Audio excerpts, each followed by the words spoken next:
What is up, everybody? So, a lot of talk about, we had the anniversary stream last night. So, I am going to try to stay calm and objective, except fuck that nonsense!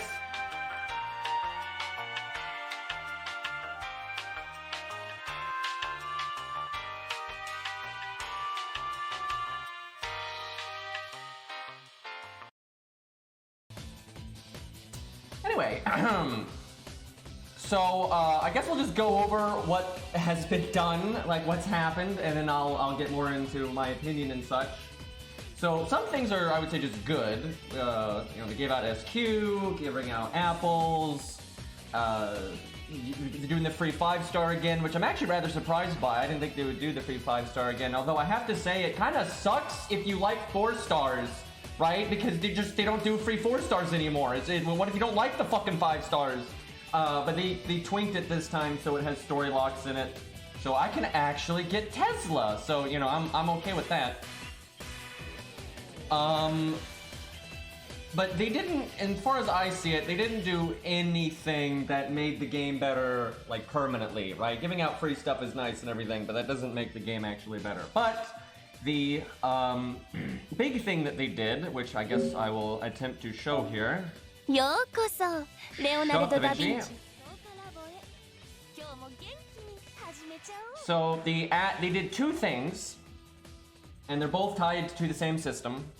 You can now take a servant to level 120, which we kind of saw that coming. And of course, they did everything wrong with this. Instead of using super grails, or like some rare thing that they give out from time to time, it uses regular grails, and it's 2 per level, so basically if you want to take someone to their maximum, you're not going to get to grail anything else for a very long time. So, that kind of sucks. And then you also need these coins, which you can see like at the bottom here as it's cycling through. You get like Canis coins, if you will, and Ku coins, and so on and so forth. And you get them from summoning the character, and then also getting bond up with them. The thing is, the ratio is pretty horrible. A lot of the characters you're gonna have to get more than 5 times, and even if you get bond 15, sometimes you have to get more than 5 copies of them. And let's be honest, nobody's getting bond 15. Like, I keep seeing people defending this system. It's like, oh, you just get bond 15. Don't you guys have bond 15? Like, it's ridiculous. Anyway, and the other thing they added is they added 3 passives to all servants that you can unlock with these coins as well. So every level that you go beyond 100 takes these coins and a grail, and then unlocking the passives takes a lot of coins, as you can see on the screen here. Now, some of these ideas I think are awesome, but I think that it's implemented so badly it's ruined in its shit. Like, none of the passives are handcrafted. They're just generic, and they're uniform across the board. Where if this whole system could have been awesome if it was just like, hey, look, like maybe once a year or just once ever, you get to pick your absolute favorite character and make them stronger. And look, they get these unique passives that if it's your favorite, they get these like special buffs, right? I think that would have been awesome, but they didn't do that. I'll get into the details more about that in a second, though. Anyway, so these 3 buffs. The first one for all characters, doesn't matter what class you are, doesn't matter what rarity you are. This first one gives your extra attack 40% more damage, and then you have to level it up like a regular skill, takes a lore, everything else, and it goes up to 50% damage. So that's good for soloing and last man standing, obviously, because you extra attack every turn, and now it's doing 40 to 50% more damage. That's actually rather huge. The second one is 10% starting NP. If you level it up, it goes to 20% starting NP, and that will stack with craft essences and stuff like that. So some units that's kind of useless on and it won't really matter, but some units that's actually really big on. Like, for example, if you've got a Stereos, you don't have an MLB K-scope, but you have a regular K-scope.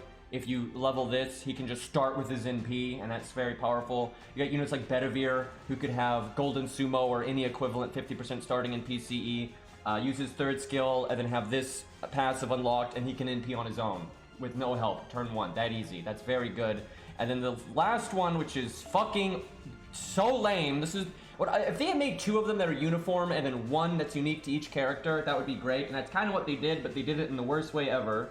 So what the 3rd one is, for all classes except Berserker, it will make them get 30% more, 20 to 30% more attack against a specific class. The thing is, it's pretty random what that class is, and they go out of their way to make sure it's never your like full-on proper counter class. So a Lancer will never have it against an Archer. You know, you'll get it against an Assassin, or the lucky one though is they let you get it against Berserker sometimes. So a few units got really lucky like that. MHX also got really lucky because hers is against Saber, and she already has a niche against Sabers, so now that helps her. But most of them suck. Like, a lot of them, it's like they're a Saber, and then they get bonus damage against an Assassin. Why would you use them against an Assassin, right? Outside of maybe AoE situations. Not particularly good. Sinnoh got it versus Riders? Did she really? Because if so, she's the only fucking one, and I wonder if they did that as a way to, like, give her an extra boost. Because as far as I've seen, none of them have gotten the proper counter class. That's interesting though if Sinnoh got that. And so if you remember, I said everyone but Berserkers. Berserkers don't get that at all. What they get, this is outrageously stupid, they get crit resistance. You might say, oh, that's not so bad, against a specific class. So they're less likely to be crit by that specific class, and only that. And I will remind you, this takes an insane amount of these coins to get. And a bunch of mats, an insane amount of QP, a lore, you know, and again, these coins are a real thing, which I'll get into in a second. That's just terrible for Berserkers, so that fucking sucks. Ku, though, is very lucky, and Ku got anti-Berserker, and Ku is already great for killing Berserkers, because the way PFA works, he's, you know, just good at not dying to them, and then he does the counterclass damage to them, so Ku honestly got way stronger. So, I mean, no joke, Ku's extra attack now does like 80% more damage to Berserkers if you level up both of his passives, which, I mean, good luck doing that, by the way, but if you happen to do that, you're basically throwing an NP out on a Berserker every time you do an extra attack, so that's kind of nice. Okay, so you might see, hey, I've got 330 coins on Canis, and it takes 120 to unlock a passive. That doesn't sound so bad, except right now it is literally impossible for me to get any more coins on Canis unless she gets a rate up and I summon her a bunch more, and you don't actually get that many per copy. It changes depending on your rarity. And then if you really like the unit, because this system is absolutely aimed at your favorites, if you really like the unit, you're going to obviously want to grail them beyond 100, and that takes coins too. And let me show you some of the... There are many problems here, but here's one. You cannot get there's no way you cannot get Mori maxed at all. Not even close. This is the most you can have on him aside from getting Bond 15, but Bond 15 only gives you 20 per bond. It's not even close. You not only will you never unlock all of his passives, you will never get him to 120. Now, they've said, like, in events, they're probably gonna, like, if they bring Mori back in an event, that event will probably give you a way to get coins for him. But that is really stupid, and no one wants to wait that long, and they know that. This whole system is designed to get you to wail, right? No one wants to wait months and months and hope that the servant that they like gets more coins somehow. They're gonna want to, you know, get it now. And this, like, for example, let's say you're a whale, okay? And your favorite character is Jolter. And let's say a long time ago, you got MP5 Jolter. Because of this system now, you are most likely, the next time she is rated up, if you're wanting to keep her being your best, strongest, maxed out servant, you're going to have to roll on her more.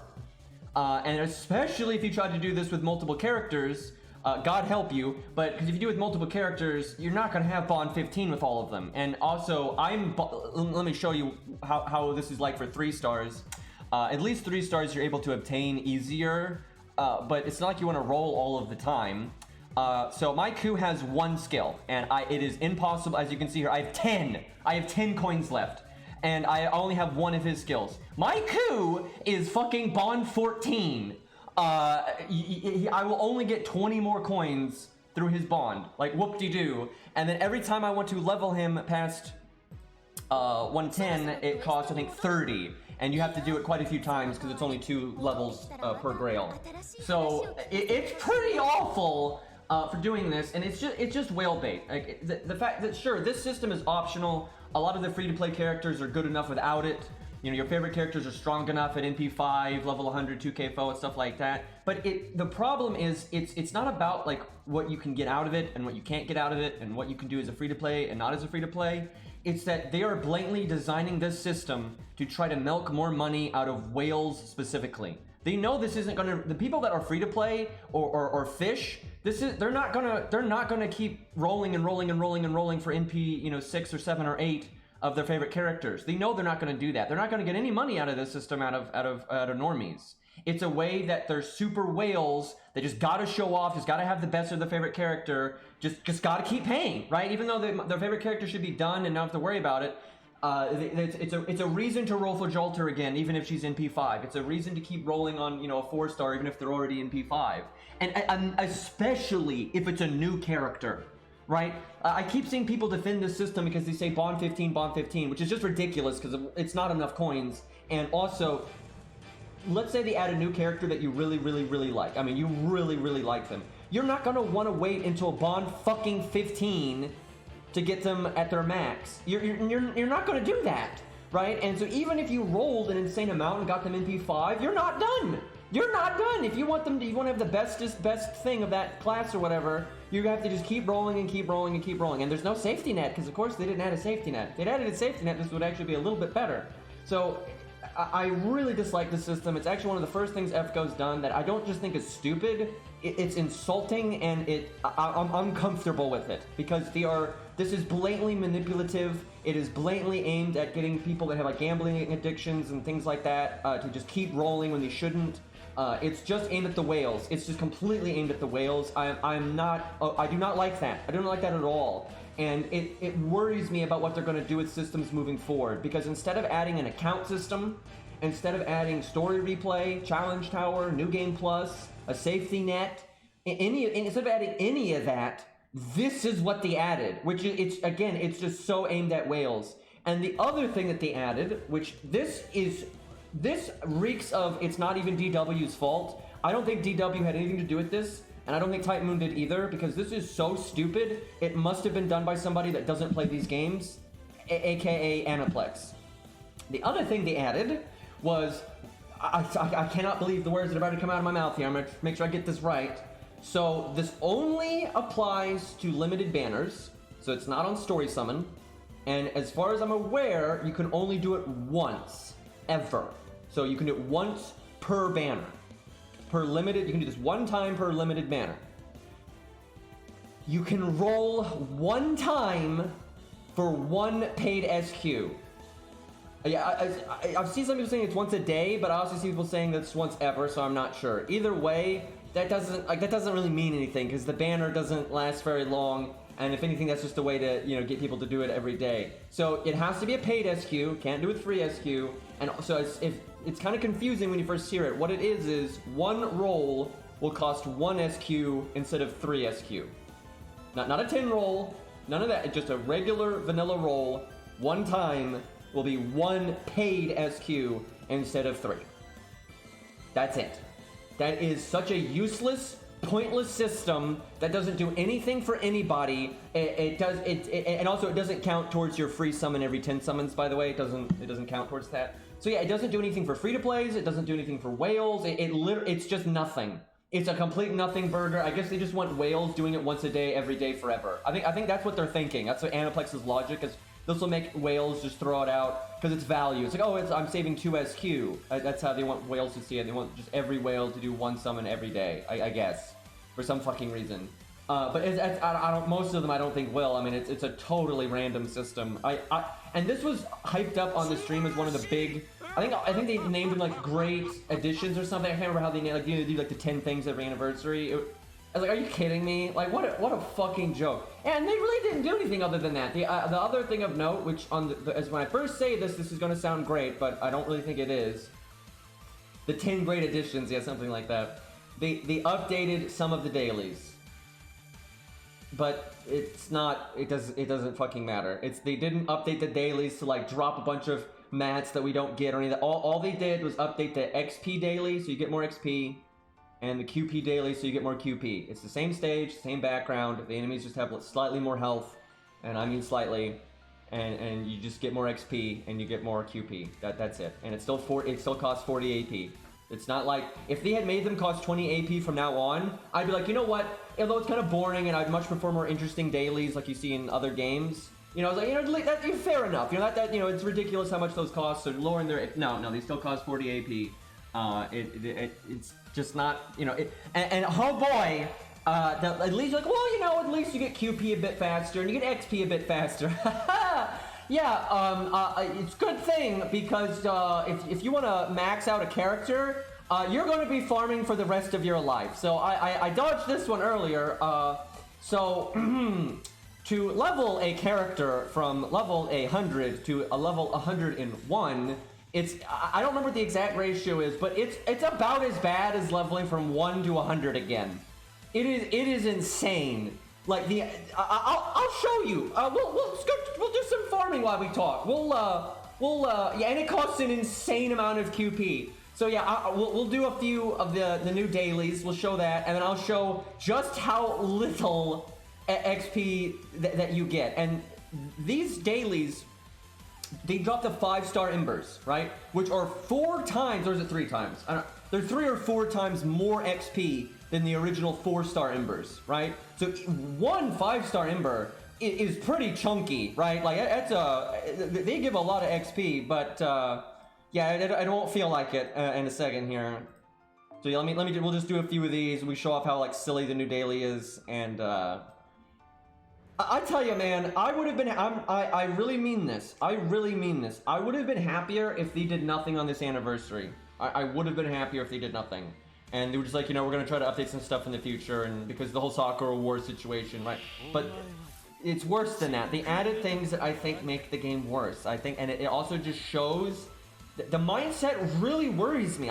This is my biggest issue, is the mindset behind this new system is just the worst fucking mindset, and it is not what I want to see out of the devs at all. And I think it's you know, short-term money grubbing, not looking for long-term success and making a good video game. It reminds me of Blizzard 100%, and I'm even seeing similar reactions for some of the player base and stuff. So not to get too MMO-y, but like World of Warcraft, you know, over the years stopped really trying to make a good game that tried to get as many subscribers as possible, and instead they didn't really worry about losing subscribers and having way less players, and they just completely started focusing on trying to make a lot more money per player. So even though WoW has way less players than ever now, they try to get more money from their whales, right? The people that are just really obsessed with the game and stuff, they try to get more money out of them by, you know, selling, you know, store mounts and things like that. They do various things to try to get more money out of the people that still play, instead of trying to make the game better and trying to make the game more rewarding and try to bring in new players.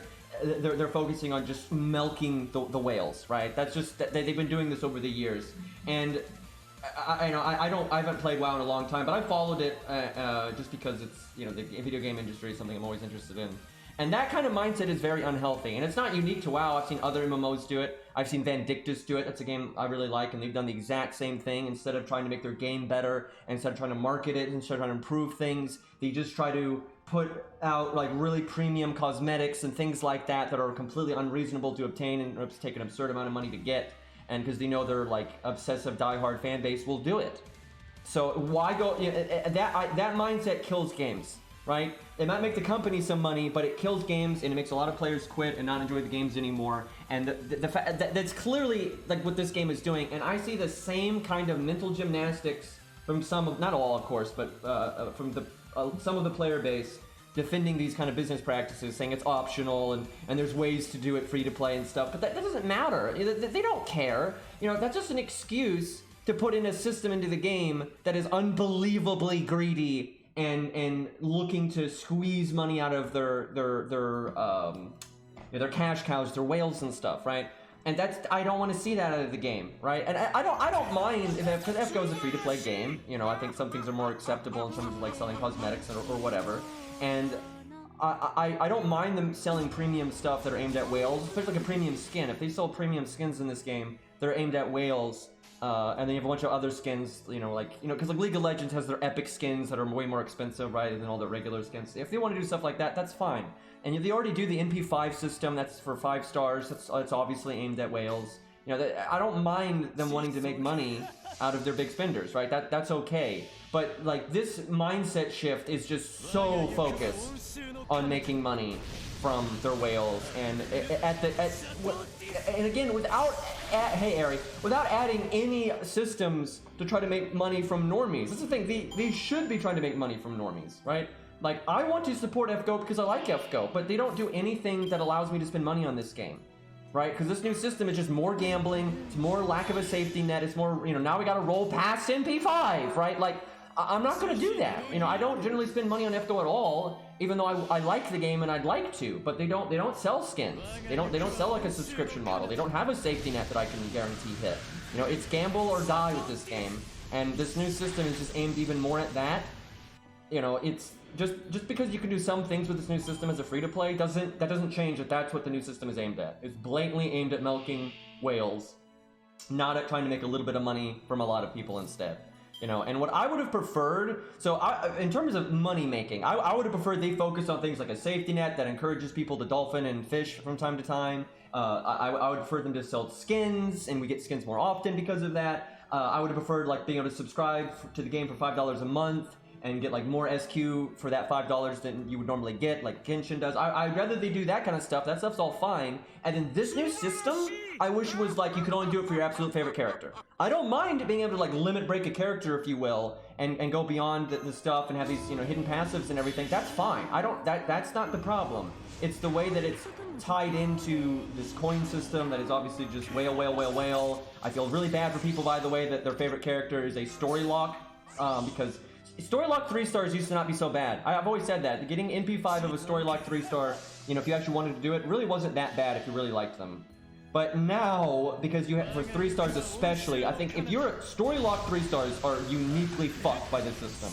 Because 3 stars, you get less coins per copy, all kinds of nonsense like that. But normally you get 3 stars more regularly, but with story locks you absolutely do not. So they have like the worst of both. They're rarer, you're not going to get them very often, you can't get them out of FP, all that stuff, and then they get less coins per thing. I do think they made story locks though get more coins per copy, but it's still not a lot, and you still have to get a fuckload of them, and it's really messed up. But so yeah, I like the idea. I like the idea. Oh, sorry, I missed the sub. Thank you, Marth Cawthorn? I'm so bad with names, don't even... Oh, and Ari resubbed. Okay, look, I'm in just... Okay, Cairo, you can have his moment, it's fine. Anyway, the idea, though, of the new passives, I actually think is pretty cool. I just think, again, it being tied to the coin system is bad, and then I especially don't like... Why does everybody gotta be throwing bits and subs at me right now? I'm trying to rant here, excuse me.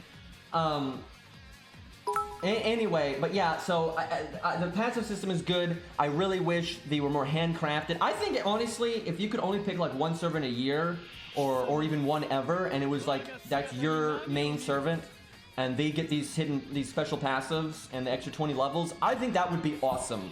Because then it's a meaningful choice, and you get something super cool. Like, imagine, I was saying this to Cairo, imagine if one of Ku's passives was, whenever his guts goes off, he gains a buff, like how, because that's the thing now, where there's some units when their guts activates, they get some kind of other buff. And that fits his legend and everything. That'd be a fun thing. Like, hey, it's something special that you only get if Ku's your favorite character, right? Kind of like how Ongar gets his buff at Bond 10, right? I think that system would be great.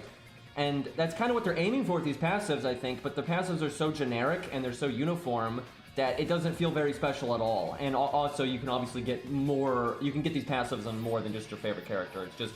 It's really hard to get it on your favorite character and grail them. That's what's hard. Because honestly, for example, like let's say you've got NP4 Fionn randomly over the years, and you're never planning on grailing him to 120.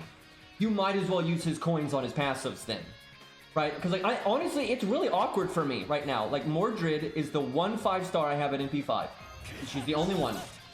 And I picked her as my free 5-star last year. It's taken a long time, but over time I've gotten NP5 Mordred. So I have a decent chunk of coins on her, but I absolutely do not have enough coins to get her maxed. I can have her bond 11, right? So she's got more coins than normal, and I do not have enough to get her to 120 and get her passives.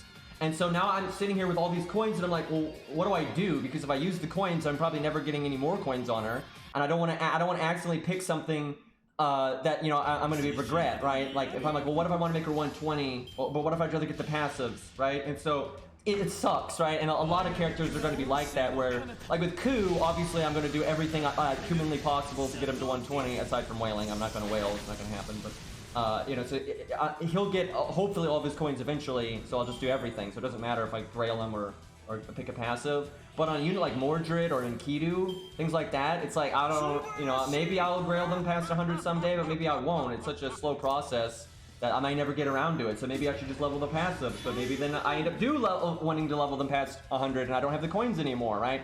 It's not great, like, I don't really care for that.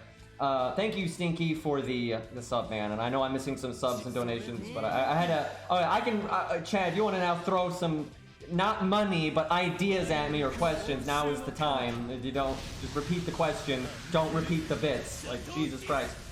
Also, level 120 takes an absurd amount of XP. Yeah, I'm about to show that off. That's why I'm farming these stages right now, because one, I guess we can show off the new daily, if anyone gives a shit. Like, oh man, there's an assassin with 100,000 health. But yeah, I'm gonna show off just how ludicrously slow the leveling is. Oh yeah, and I guess the other positive thing though is the art buffing units. Mozart got buffed today, and we'll get to it. I'm not gonna just rant all day. We're gonna fight Demeter and other bosses because they're in the memorial, and we'll show off Mozart. We have to do Mozart's strengthening quest, but we'll do that. And I gotta say, Mozart's buff is actually pretty nice. If anything though, it's kind of busted because Mozart didn't really need a buff, and now what happened to quick 1 to 3 stars? Like, why do Buster and Art? It's like why do Buster and Art get such good budget supports, and then Quick is just like, fuck you. Like, they don't get anything. And thank you, Alan, for the extended sub, man. So yeah, Mozart got his second skill, which is his debuff. It will now also debuff art resistance down 20% for 3 turns. Let's do the stage one more time. And then it also does crit chance down, which is that is the really good part. Everyone's focusing on the art resist down, which is nice, no question. But really, the good part is the crit down. Getting crit is such a problem for budget teams all of the time. There are so many bosses where their main way of ending you rightly is critting you. And a lot of the ways to get crit down are from an NP. Budget teams don't obviously have Waver, Castoria, stuff like that. They don't have, so it's hard for them to get an NP right off the bat. And so they can get crit before they're able to get an NP off to get crit down, and you know, they die. So the more options low starts have to apply crit down through a skill, the better. And it's really easy to put Mozart on a team anyway, so him now also throwing out crit down is just awesome. And so if you happen to have a Bond 10 Mozart, you can now, I think it's 84%, Mozart can give 84% damage up on his own to a art NP. And actually, if you get Mozart's NP somehow, you actually will give 104%. So that's pretty unique, I gotta say, for a 1-star being able to give 100% damage up, although reliably he'll only give 60 to 80. You're not, that 100 you're almost never going to get, but still 64% to 84% out of a 1-star is amazing. Obviously it's only for art units, but still. The other buff was Saber Lily, and actually I forgot what she got. I think it's one of her skills, and I just totally forgot what it did. I was a bit more occupied with all the other nonsense going on in this anniversary. Battery, well, that's not too bad. That actually makes sense because she's kind of aimed at farming these days because of her higher... Yeah, and I agree with Ari. Vinch is scatty for Buster. Like, when it comes to that long-term survival, not dying... I'm telling you, man, people just don't know what the fuck they're talking about. Now, Vinch is very, very good, absolutely. And for Leviathans always try to min-turn everything, right?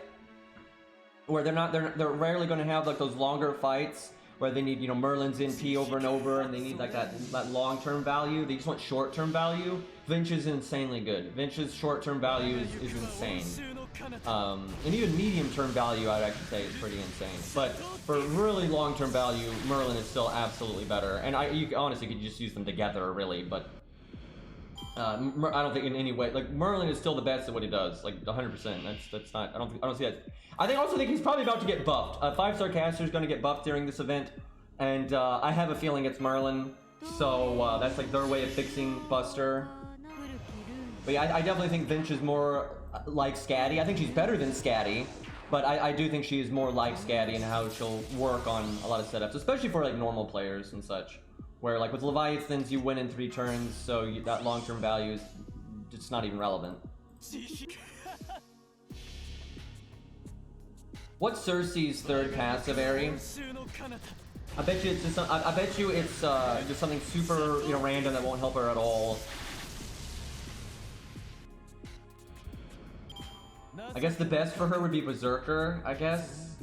I don't know. I think it was Caster. Boy, that's useless. Very few of them got a third passive that does really anything, unfortunately. I guess some AoE units, though, actually do like it, because a lot of times they'll be hitting something that you're not optimal for, because you're optimal for hitting the other targets. Oh yeah, I really should grab this SQ here. I don't know why I've just been ignoring that. So they did give out a good amount of SQ from this anniversary, but I don't think they're giving out as much as they did in like Anniversary 4 or anything, but that is kind of whatever. I don't really care. It's like free stuff is free stuff. I never complain about the amount of free SQ given out, summon tickets, you know, I don't, you know, it's free, so that just stuff doesn't bother me. But it's also not something I really praise them for, because it's very temporary. It's not something that makes the game better in the long run. Okay, let's show off just how awful leveling is. Now, I gotta remind everyone, these are 5-star embers, and I'm gonna try to use as many of like the Lancer ones, because obviously that gives even more. It looks like I didn't actually get that many though. But these are worth 3 times as much XP as the 4-star embers, right? So you're literally doing a full page of XP 3 times. And that is how much XP it is worth. And yeah, it's pretty terrible. It just, and you have to do this 20 times. And I'm not sure, because I haven't looked into it, but it might get worse each level. I'm hoping it doesn't, because that's just stupid. But doing this 20 times is just... And the QP cost is very, very high as well. It takes millions and millions and millions of QP. Because like just this little blip, that's over 124k. Just that's a little blip right there. It's just awful. It's absolutely awful. And again, aimed at whales, because I'm telling you right now, there's those clout chasing whales that want to show off and be the guy. And so what they're doing right now, they've got like an auto farming app going right now, and they're just doing, because there's a lot of auto farming apps out there these days that are very easy to use. And you can just set it up overnight, and you can even set it up to use refills automatically. And you just, you know, do the XP daily over and over and over and over and over and over and over and over and over, just nonstop, just over and you know, they have some of them have already whaled enough to get the coins. That's the thing. Like right now, I couldn't. No matter how much I farm, none of my characters could get 120. I could use all my apples. You know, I've got like 1,000 apples saved up over time. If I used all those apples to get XP, I'd have the XP for it. But none of my characters could get 120 right now. There's just no way. I'd have to go whale a bunch. And so yeah, there's a bunch of whales that, you know, right now are just rolling, and then just non-stop grinding the daily. And the thing is, well, like, well, what does that matter? It's because, again, they made this system trying to make money from their whales. Because I guarantee you, a lot of those whales aren't refilling with apples. They're refilling with SQ. A lot of whales don't have a lot of apples on them.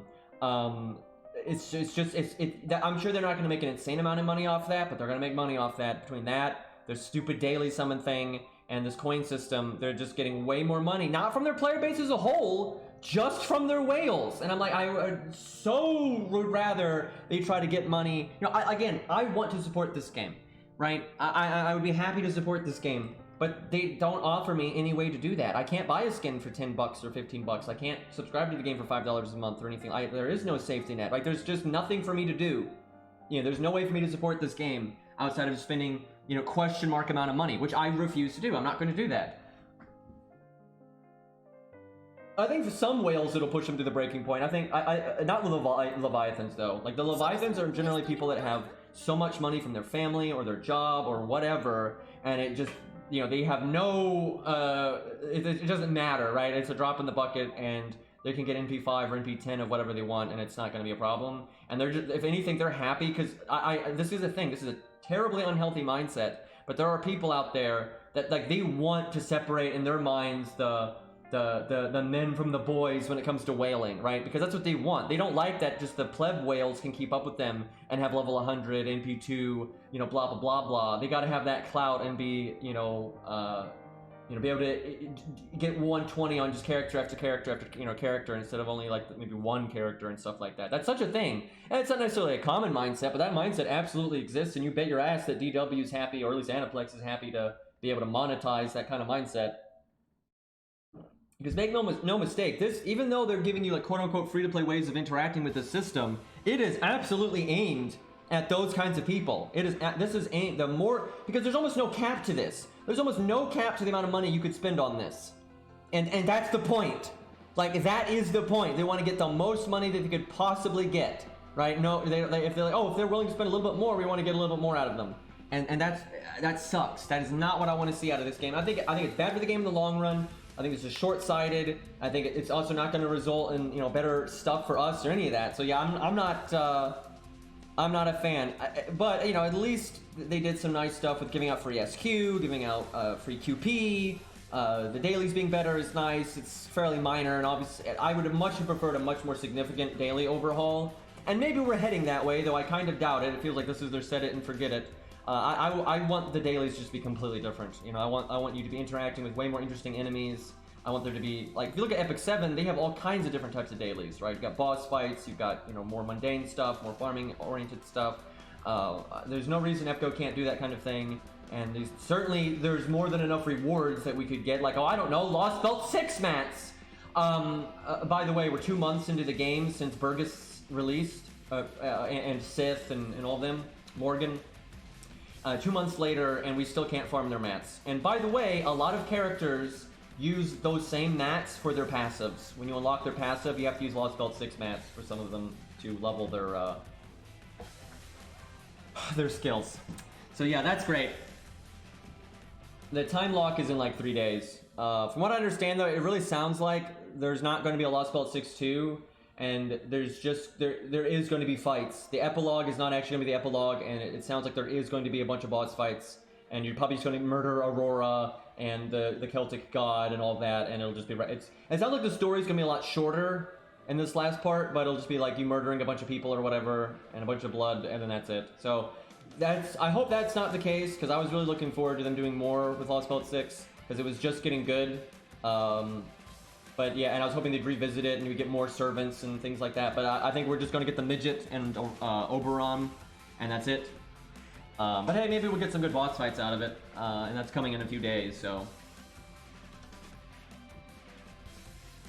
Yeah, I gotta say, Canis soloing Guadia is really impressive, because not only is she AoE, but she did it with the 50% damage boost instead of the 100. I tell you what though, Canis is someone that does absolutely benefit from these passives, because the big one is the one that increases your extra attack. Canis is a unit that really, no, she was bond 10, it's just this version of Guadia just doesn't give you damage based on your bond. It just gives you 50% damage no matter what your bond is. So if you're low on bond, it's actually a buff, but if you're bond 10, it's a nerf. So it's a bit harder. What was I saying? Shit. Something. Oh, Canis, right. Extra attack. Because she has so many attack ups. Attack up is one of the only buffs in the game that will actually make your extra attack do more damage. Canis has a huge amount of attack up, and then now her extra attack will just do more damage. So Canis is pretty significant buff for her, honestly, if you get her extra attack up for at least solos and last man standing and that kind of thing. So we also got Wadim and Demeter. So from what I understand, these two boss fights are the two boss fights that the majority of the player base voted for. Basically, they asked everyone what their favorite boss fight was from the main story, and these were the two that got the most votes. They're not. I don't think they're going to be in, but they revealed what the runner-ups were. I'm pretty sure number 1 was Wadim, and then number 2 was Demeter, and then I think it was God Juna, and then I forget, and then it was Zeus. So I'm glad Zeus actually made it into the top 5. Just because he was really hard and unique. So I'm glad, clearly one of the more popular boss fights they've ever done, so that, you know, that's really good. 4 of them were for Olympus. Yeah, it doesn't really surprise me. People keep saying that Japan doesn't like Olympus. I don't buy that. I think they're basing that off a way too small of a sample size. because I think they're completely basing it off of like literally 2 people on Twitter, which that's nothing, that's completely discarded. And then because a while ago they polled people and asked what their favorite story was, but like writing wise, what their favorite story was, and Olympus was like 6th or 7th. But that's not even bad, right? That's still up there, and what one was like Babylon, which had just gotten the anime. Like, big fucking surprise, and Babylon and Camelot have always been super loved, and, you know, fair enough, and I'm not really surprised by that. But, because again, as soon as they polled people based on gameplay, Olympus, like, shredded everything, and it won super hard. So I don't think Japan dislikes Olympus at all. I think NA speakers have just, like, taken a few angry people on Twitter in that poll and acted like, so many people in Japan didn't like Olympus, but I don't think that's the case in the slightest. I've seen Reddit act like that, like, all the time. Like, oh wow, Japan didn't like Olympus, why is that? And they're like, oh, it's because of this, and this. It's like, no, 2 angry people on Twitter, and then, you know, Olympus not winning his favorite, you know, writing, I don't think means anything. Because, I mean, seriously, like, Olympus, like, totally washed this voting thing. I think next year, if they do it again, I'm sure Lost Belt 6 will do well, because I think people are pretty obsessed with Morgan. So I think Morgan will do really well if they do a poll like that. But maybe next year we'll have Lost Belt 7 then, so, you know, who knows.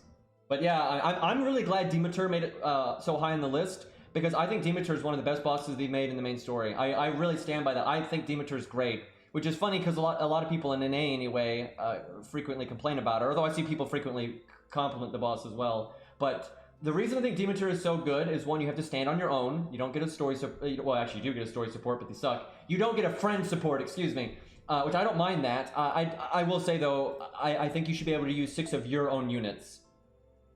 Right? I don't. You shouldn't have to use Canis. You know, Canis is useless. You should be able to bring all your stuff. But I actually liked, from time to time, not having access to the support list, so you gotta, you know, pull up your big boy pants and actually get something done, right, and not get carried all the time. So they should do it all the time, but doing it every once in a while I think is fine.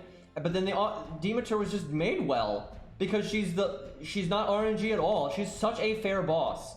And if you're going to make a boss where you don't get access to the support list, then you want it to be really fair, and she is. I think Demeter is the fairest boss in all of FGO, because she's not... It's weird that some people call her RNG, and I suspect the reason people think... I can kind of understand this as a knee-jerk reaction, but, you know, once you think about it, you should retake and change your opinion.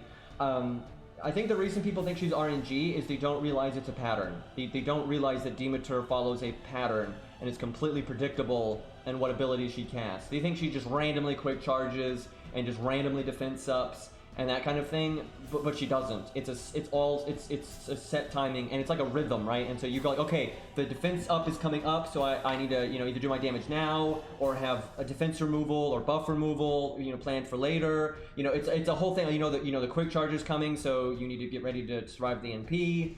You know, she removes debuffs at a set time, so don't rely on like a stun on that turn, things like that, because you could NP seal her on the turn that you know she's going to do the debuff clear, and that's not going to work. Things like that. It's funny, in my video, I posted a video just before the stream where it's this setup right here. I use this setup for Demeter, and I use Asclepius's NP seal on the turn that she has her NP, but I knew that it wouldn't work, because I knew that was the turn that she would clear the debuff, and I cast it because I just wanted the NP gain buff, right? But that's good. I think she's great. I think Demeter is just designed super well. She's fair. You can beat it with all free-to-play units.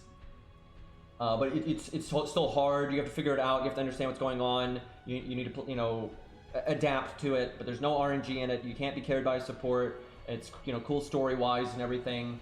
My only complaint about it is just her character model kind of sucks. That's literally it. That's all I've got.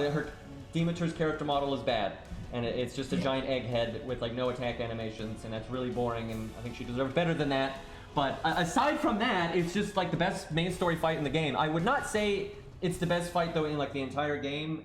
For like challenge quests, I think there's some challenge quests that are better, and it's not my favorite fight when you combine everything else that goes into a fight. It's my favorite fight for the main story, for pure gameplay, but my favorite fight for like just everything, the story, the music, is Zeus. Zeus is my favorite fight in FGO, I would say, because he's good gameplay wise. I don't think he's quite as good as Demeter, and there is some RNG in his fight where there's not with Demeter. But it's just such a good, it's still such a good fight, and the music is so good, and everything else. So Okay, well, let's go get Mozart's buff here. And then maybe we mess around with that, maybe buff stack against a boss or something, or just use Mozart in a typical budget team, right? We'll just do something like that. Today's stream is probably going to be short, though, and it's not because I don't have things to talk about, it's not because there's no content to do, there's plenty of that. It's because I barely slept last night because I couldn't breathe for the majority of today. I actually almost had to go to the fucking hospital. Thankfully this medicine my doctor gave me was able to be helpful enough. But yeah, really bad day for me, man. Combined with like the anniversary just being a shit show, I had probably the worst breathing problems last night that I've had in a while. It's not, maybe not the worst ever, because I remember like a year ago when I didn't like have some of the help that I have now. It was a much bigger problem, but yeah, not great. I was like the combo of anniversary being a bit of a shit show and then not being able to breathe for the majority of the day, not great. And I'm still actually struggling to breathe now, but it's not that bad, so. But I'm very tired, and I'm like stumbling over my words and that kind of stuff, so I'm not gonna stream a whole bunch. But we'll try to at least mess around with Mozart and that kind of thing. And I'm gonna do my best to get some sleep tonight, and that way we can play more tomorrow, and we'll have more buffs to look at tomorrow and that kind of thing. Does anybody have a list for all the rarities? I haven't actually looked at it, or even I haven't even thought about like who might be getting the buffs, so like try to take a guess or anything like that.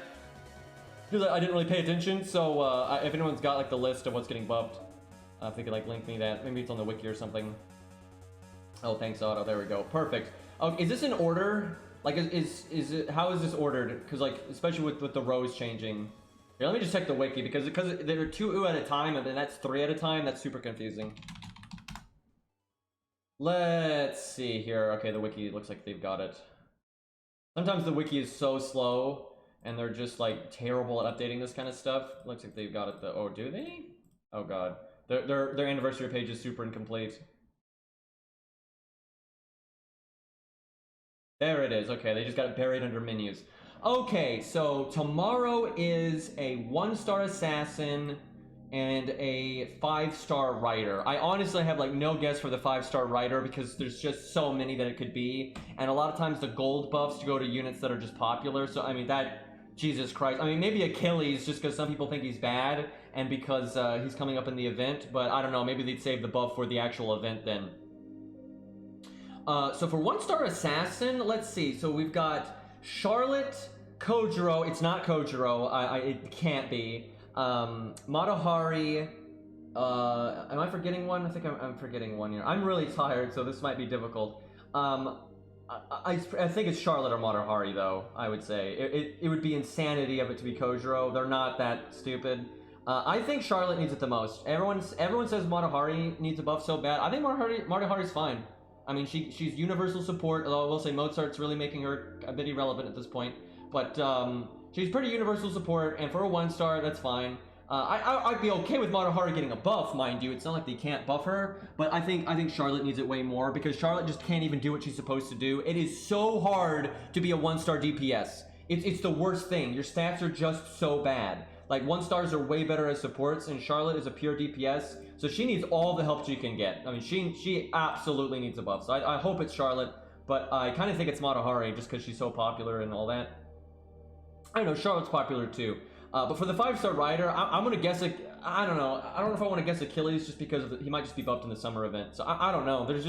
There's too many things it could be. I mean, there's too many fucking things it could be. I kind of hope it's the Yuri Pirates. I don't even like them. I just think they need it really, really bad. So they deserve it. Okay, so then after that, it is here. Let me actually I'll use Q. Fuck it. I don't have all my command codes equipped, but I've got the burn one on, so we'll use the Yang CE and be disgusting here. Anyway, so the next day is a 4-star rider and then a 2-star assassin. So that is Sanson, Cursarm, Phantom.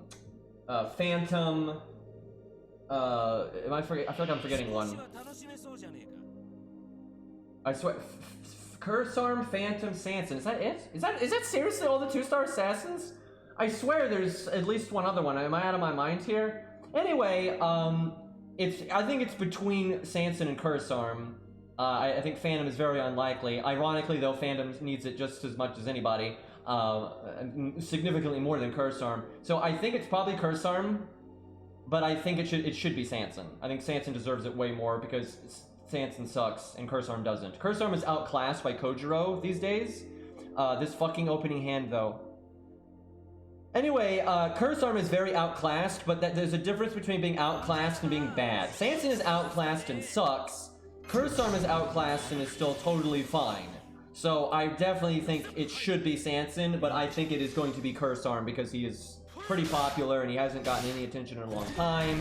It's also just so obvious that he's outclassed because he's so directly comparable to Kojiro and other DPS assassins.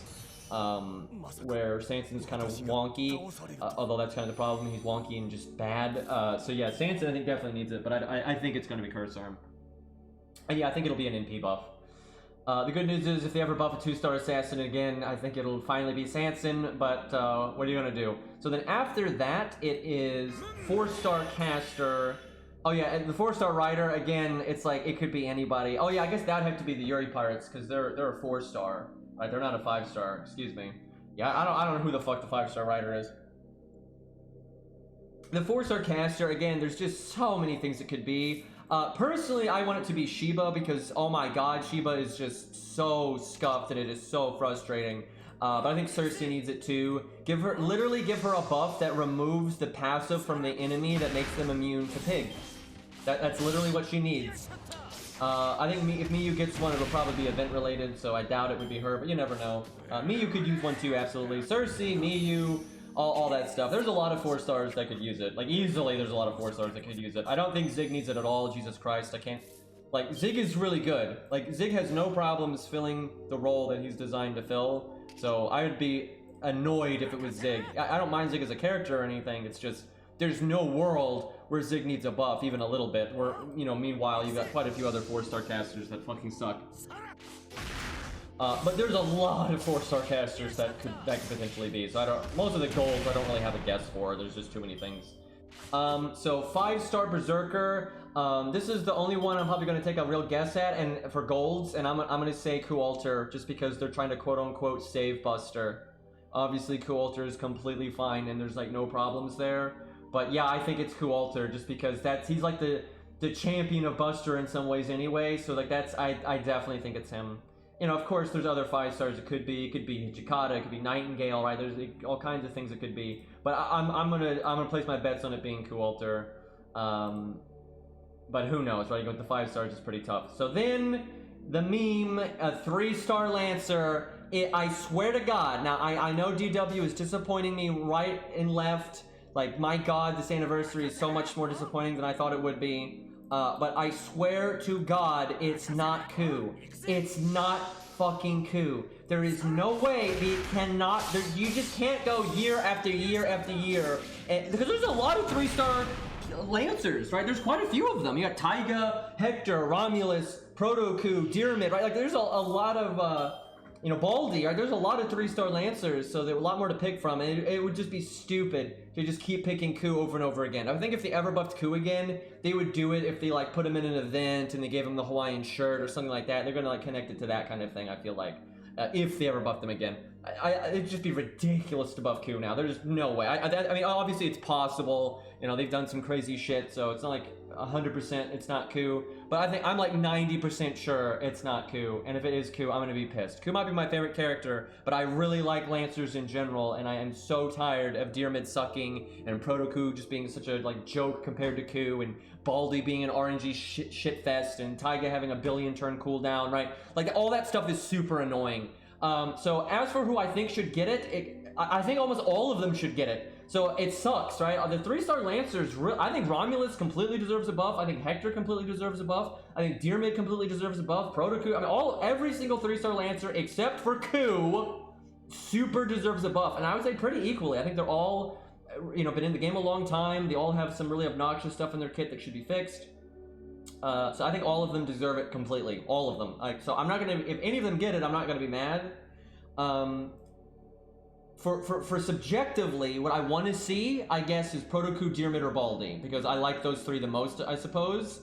and Proto-Ku's been in the game since day fucking 1, and it is just so obnoxious that like regular Ku has sure hit on his NP and it's got the old upgraded multiplier, but even though it says in lore that Proto-Ku's bulk is exactly the same, he doesn't have it, right? Like it's just stupid, right? Like it's just so obnoxious how inferior Proto-Ku is. So I really like to see Proto-Ku get it. However, Proto-Ku is a better unit than Diarmid, I would say, and I think it's better unit than Hector and Romulus and a lot of times even Baldy.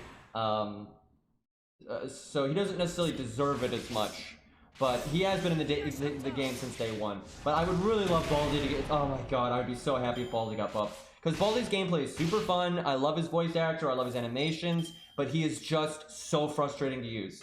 It's just not fun. It's so RNG. It's so inconsistent. You know, he's a budget unit that only gets some consistency out of working with whale units. That's stupid. That's obviously not what I enjoy out of it. Tell me about it. Yeah, I know. Like, it's like, give him a star bomb, give him a fucking battery, like something for Christ's sakes to make him more consistent. Like, if they just make Baldy more consistent, I will be happy. Because Baldy is very fun, and he's very unique, but he is so inconsistent that it's just, it ruins everything, right? So just for the Christ's sakes, make him more consistent. I will say, though, Taiga really deserves a buff. Lower her goddamn cooldown, give her an upgraded NP or something, right? Like, holy crap. But I really do have a soft spot for Diarmid and Diarmid fans. And I have to say this, right? I think Diarmid fans are some of the most scuffed fans ever, right? Especially Lancer Diarmid. Because at least with Baldy, at least he's got good animations and that kind of thing, right? And he is unique. Diarmid is so dull. His gameplay is so dull. It might be like usable, because he's got an upgraded NP and he's got a hard survival skill, but it is so boring. It is so fucking boring. And it's so outclassed, and his animations suck, and he's not used for anything. Like, if you're a Lancer Diarmid fan, it sucks, right? Like, it fucking sucks, and it really should not be that way. He's an awesome character, one of the better characters in Phase Zero, in my opinion, right? Like, it's just such a waste. Yeah, Saber Diarmid. That's the Diarmid buff, right? But yeah, it sucks. But I know Taiga fans got it bad too. Basically, 3-star Lancers are just in a terrible way, and it's because they just keep buffing Ku, and they've ignored they should have been, over the years, they should have already buffed Taiga, they should have already buffed Baldy, they should have already buffed Proto-Ku. It's just ridiculous how long it's been since any of the 3-star Lancers have been buffed, other than Ku, right? Like, it's stupid. So anyway, the day after that, though, then it's 5-star Avenger. Now, that's not so hard to guess just because there's less of them, but it's kind of hard to say which one they would go with. So, with Jolter, I really do think they have, like, an appointed time for her that's coming. It's just like with Ushi, I called it. I said, you know, the reason Ushi wasn't getting her animation update was because they had already decided down the road, you know, in 6 months or whenever, they were going to do X event, and during X event, she was going to get focused. And that's what happened. She got her animation update with Little Big Tengu, and she was a big part of that event. I think the same thing is going to happen with Jolter, but that doesn't necessarily mean the buff is going to be tied to it, right? And they might want to buff her now, and then down the road, in just a little bit or whenever, they're going to do an event or something, and then she'll get an animation update and her rate up. And because of the new coin system, you know, even if you got MP3 Jolter, you're going to have to keep rolling and rolling and rolling, right? So that's like a huge incentive for them. So I could see it being Jolter, but I would not be shocked if they hold it. If they try to, like, they just try to milk all the Jolter fans for everything they're worth, and whenever this event comes, right, where she gets an animation update, she gets a buff, she gets a rate up, you know, it's all in one spot, right, and that's just going to be so, you know, tempting, if you will. So I could see them not doing Jolter because of that, but you never know. They might just do it now because they know she, like, needs it and she's popular and blah, blah, blah, blah. But so yeah, it's what? It's Jolter, Edmund, or Space Ishtar. There's no way they're buffing Avenger Ushi. She's too recent, and she's also just too strong. There's no way it's that one. So it's either Space Ishtar, Jolter, or Edmund. I don't think it's going to be Space Ishtar. I mean, she is really popular, so you never know. But I think it's between Edmund and Jolter. And I could see it being either one. I mean, I could just see it being either one. I don't think Edmund is overpowered at all. He's only really good with double scatty, and double scatty is kind of a thing of the past these days. So it wouldn't shock me if they buffed Edmund a lot, and he's so popular. Oh my god, Edmund is so popular. But again, so is Jolter, so it could be either one of them. And I do think it is possible, again, for it to be Space Ishtar. I don't think it's that likely. That would be kind of random, I feel. They do random shit, though. And then I am so interested in this one. This is probably the one I'm the most interested in. You're buffing a 3-star caster. There is so much room for justice here, and there is so much room for failure, right? So if they buff Caster, Ku, or Babbage, I'm gonna lose my shit, and that's just so tone deaf. It's, you know, insane. Also, if they buff Asclepius or a VC Braun, that's just fucking stupid. They need to buff either Caster Gilius, Medea, you know, Myth.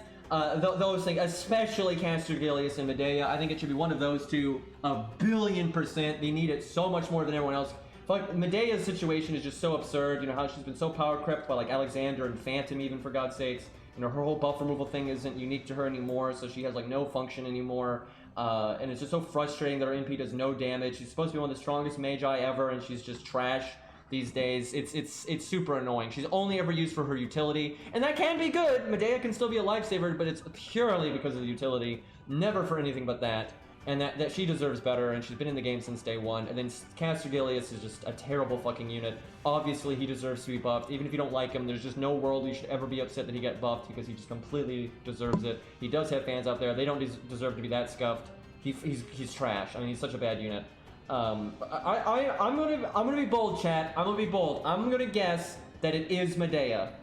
I'm gonna guess that she's getting a proper. They're fixing her NP. I'm going for it, chat. I'm putting my money down. It's gonna be Medea, and it's gonna be an NP buff. And if it's not an NP buff, it's gonna be a buff that interacts with her NP, like a big art up or a big NP damage up or attack up or whatever. Right? They're gonna make her damage better. That's my guess.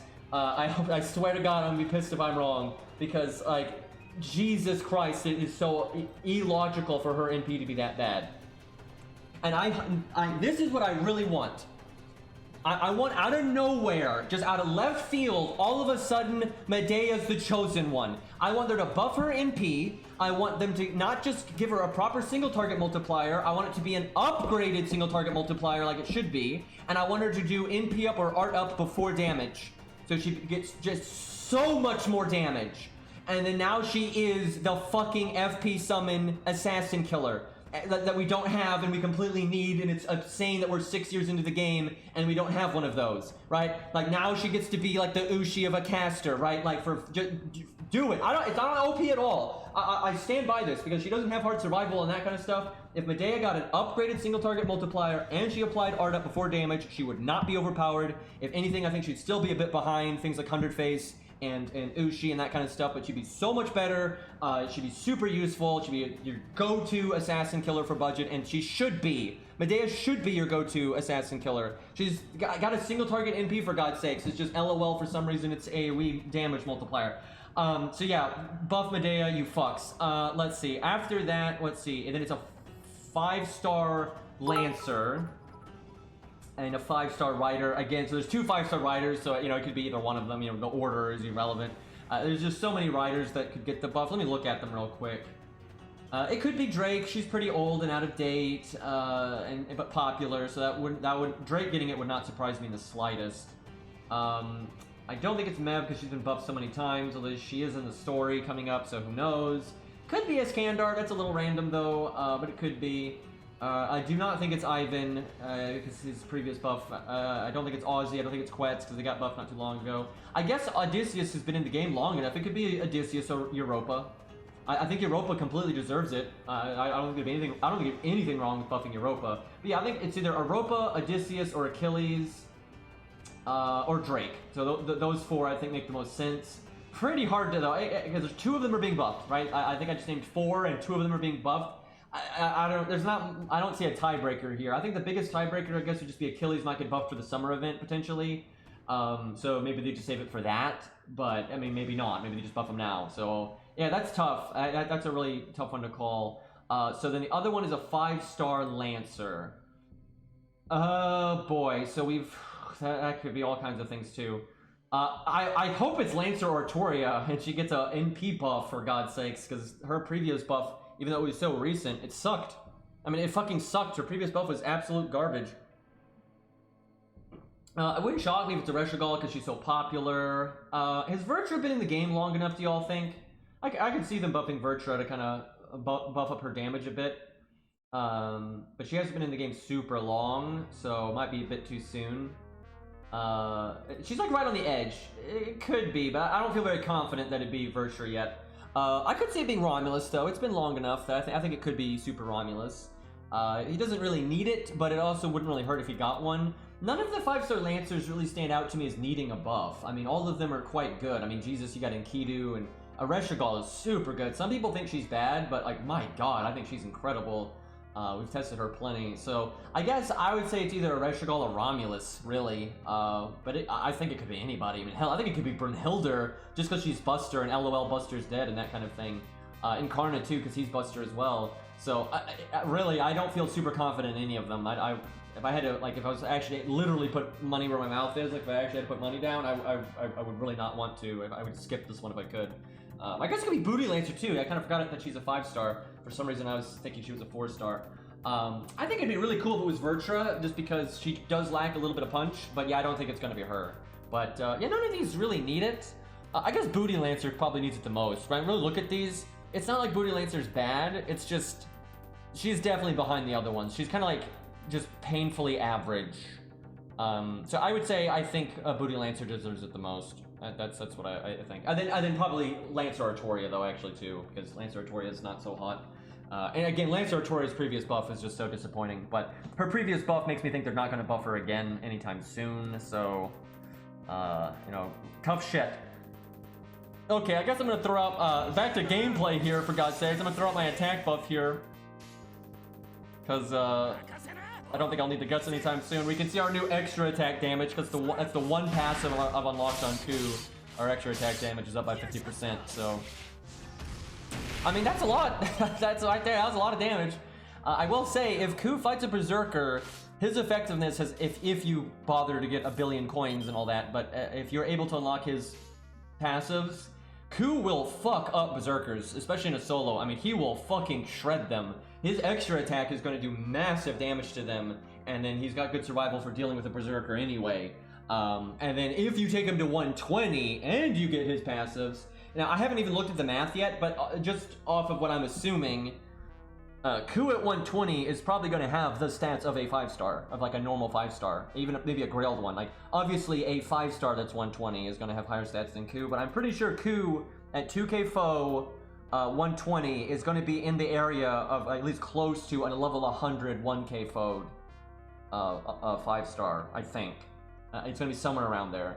Certainly on par with a 90 5-star, but I think he'll actually be ahead of that. You know, 120 is going to be quite the deal there. So that's, I gotta say, Ku's gonna be pretty disgusting if you bother to do, you know, as much as I hate the new system, and we had a big talk about that earlier, but as much as I don't like the new system, at least Ku is not a story-locked 3-star, and you can, over time, get his coins. It take a long time, but you can get his coins eventually as free-to-play.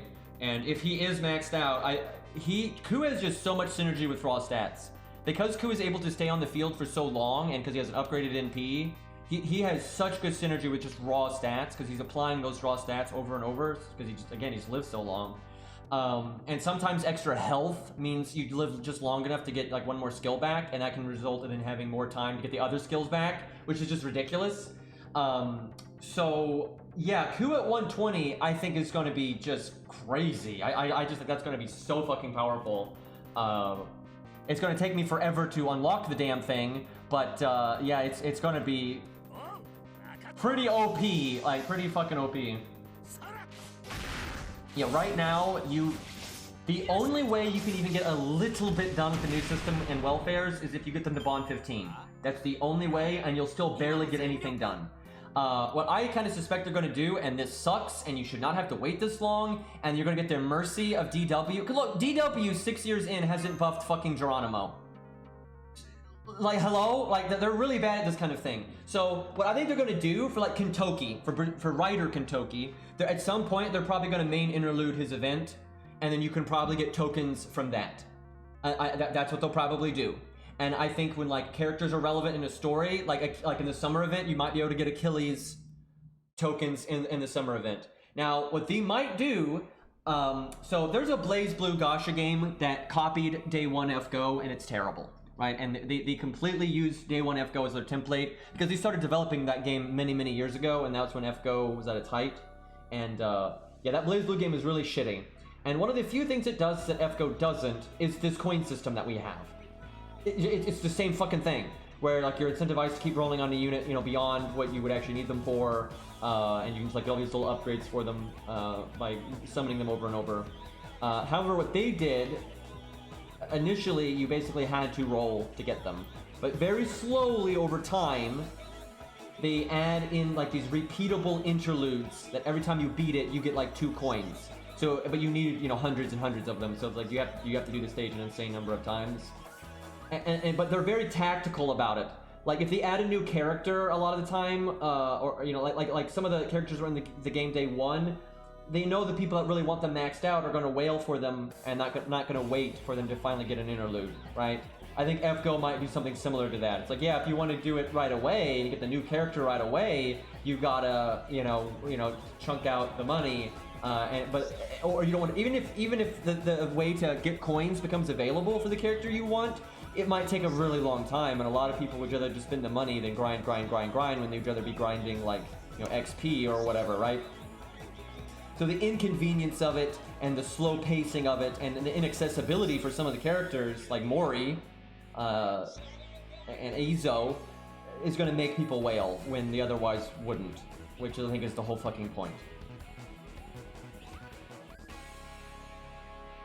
It's like I just said that. I like how people keep saying that to like defend it. That doesn't defend it. That literally, that's nothing. That means nothing. It doesn't affect the fact that the system is completely aimed at getting people to wail beyond NP5. They know for a fact most people are not going to be patient and slowly get it through events. Of course they're not. I mean, they know that. That's why they made the system that way, right? That's just a PR shield. Like, oh no, guys, it's not money grubby, because if you wait an insane amount of months, you'll be able to, you know, max out your favorite character anyway. The system is designed ground up to get whales to wail even harder. And just because they say they're going to put them in events, that doesn't mean anything. They said that they said like 3 years ago now that they were going to try to get all of the day 1 FGO servants to have animation updates within 1 year. They said that like 3 years ago.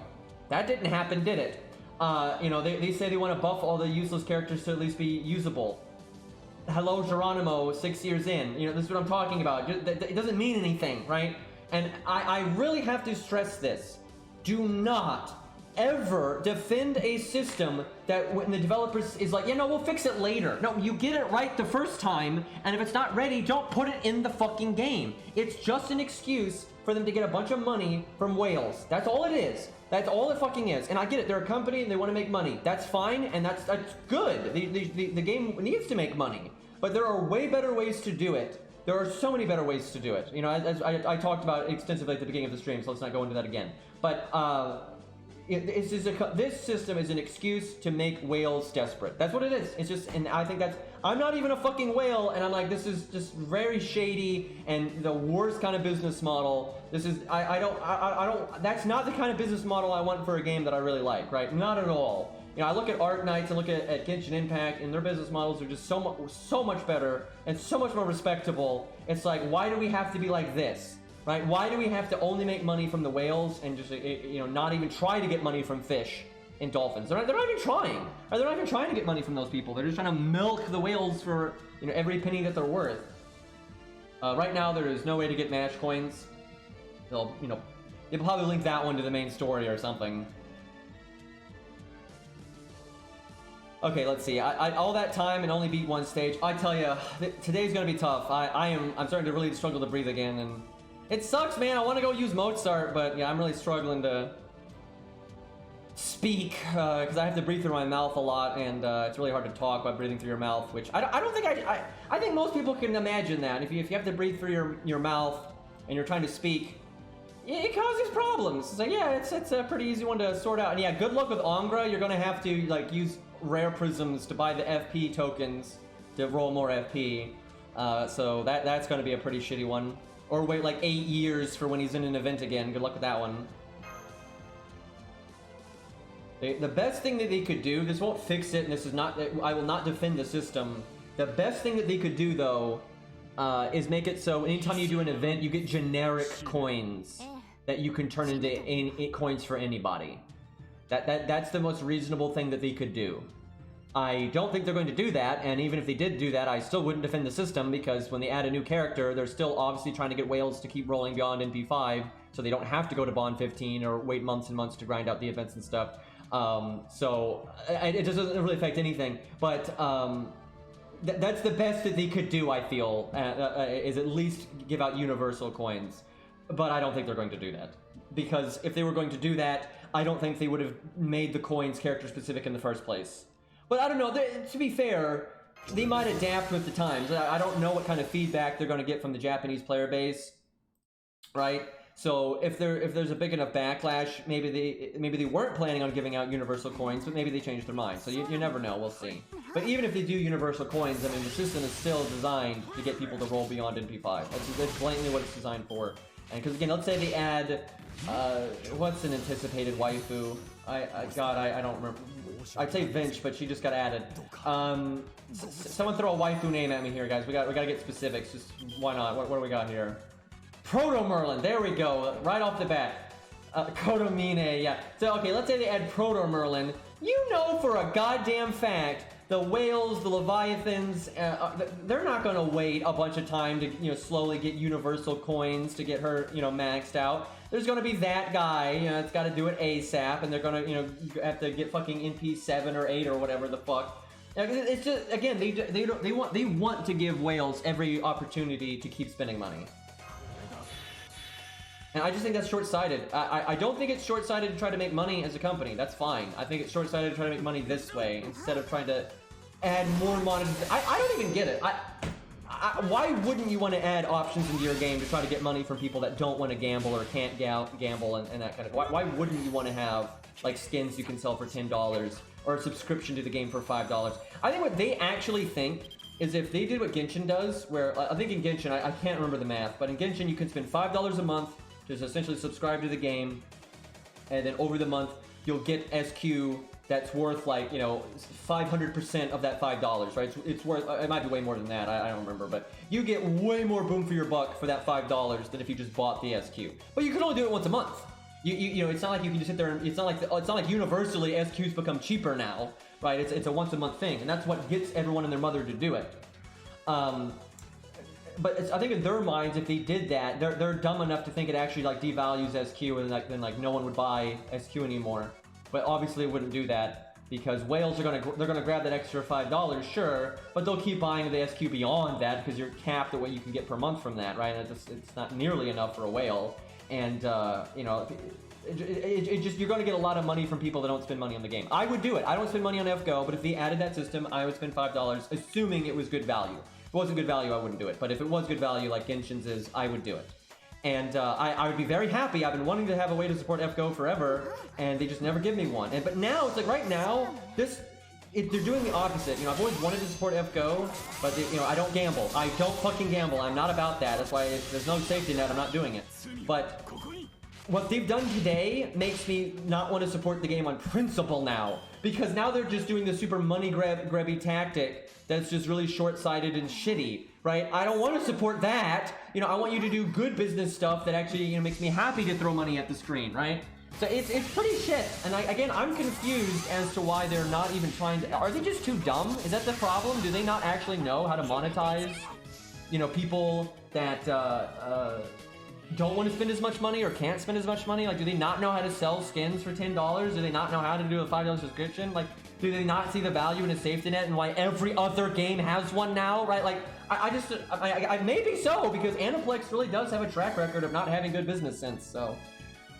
Alright, let's get this buff, though. I don't see how it's not worth it to them, though, because every other game clearly thinks it's worth it.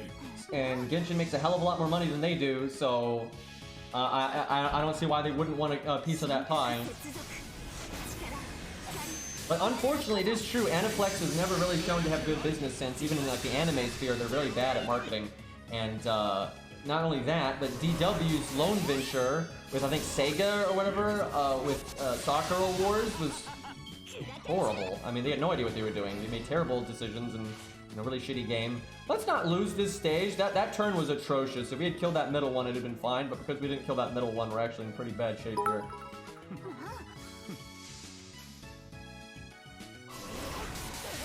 Do you think it's possible Nobu Avenger will get a buff? I mean, yeah, I guess I kind of forgot about that one. It could happen.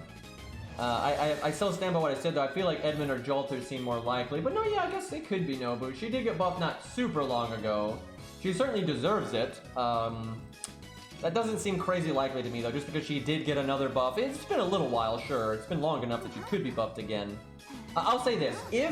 If they've got that appointed Jolter event that they're planning on doing, like 6 months from now, or whatever, you know, if they got this big moment for Jolter like they did for Ushi and Little Big Tengu, if that's going to be a thing and they're already planning on buffing her there, then that does increase Nobu's odds dramatically.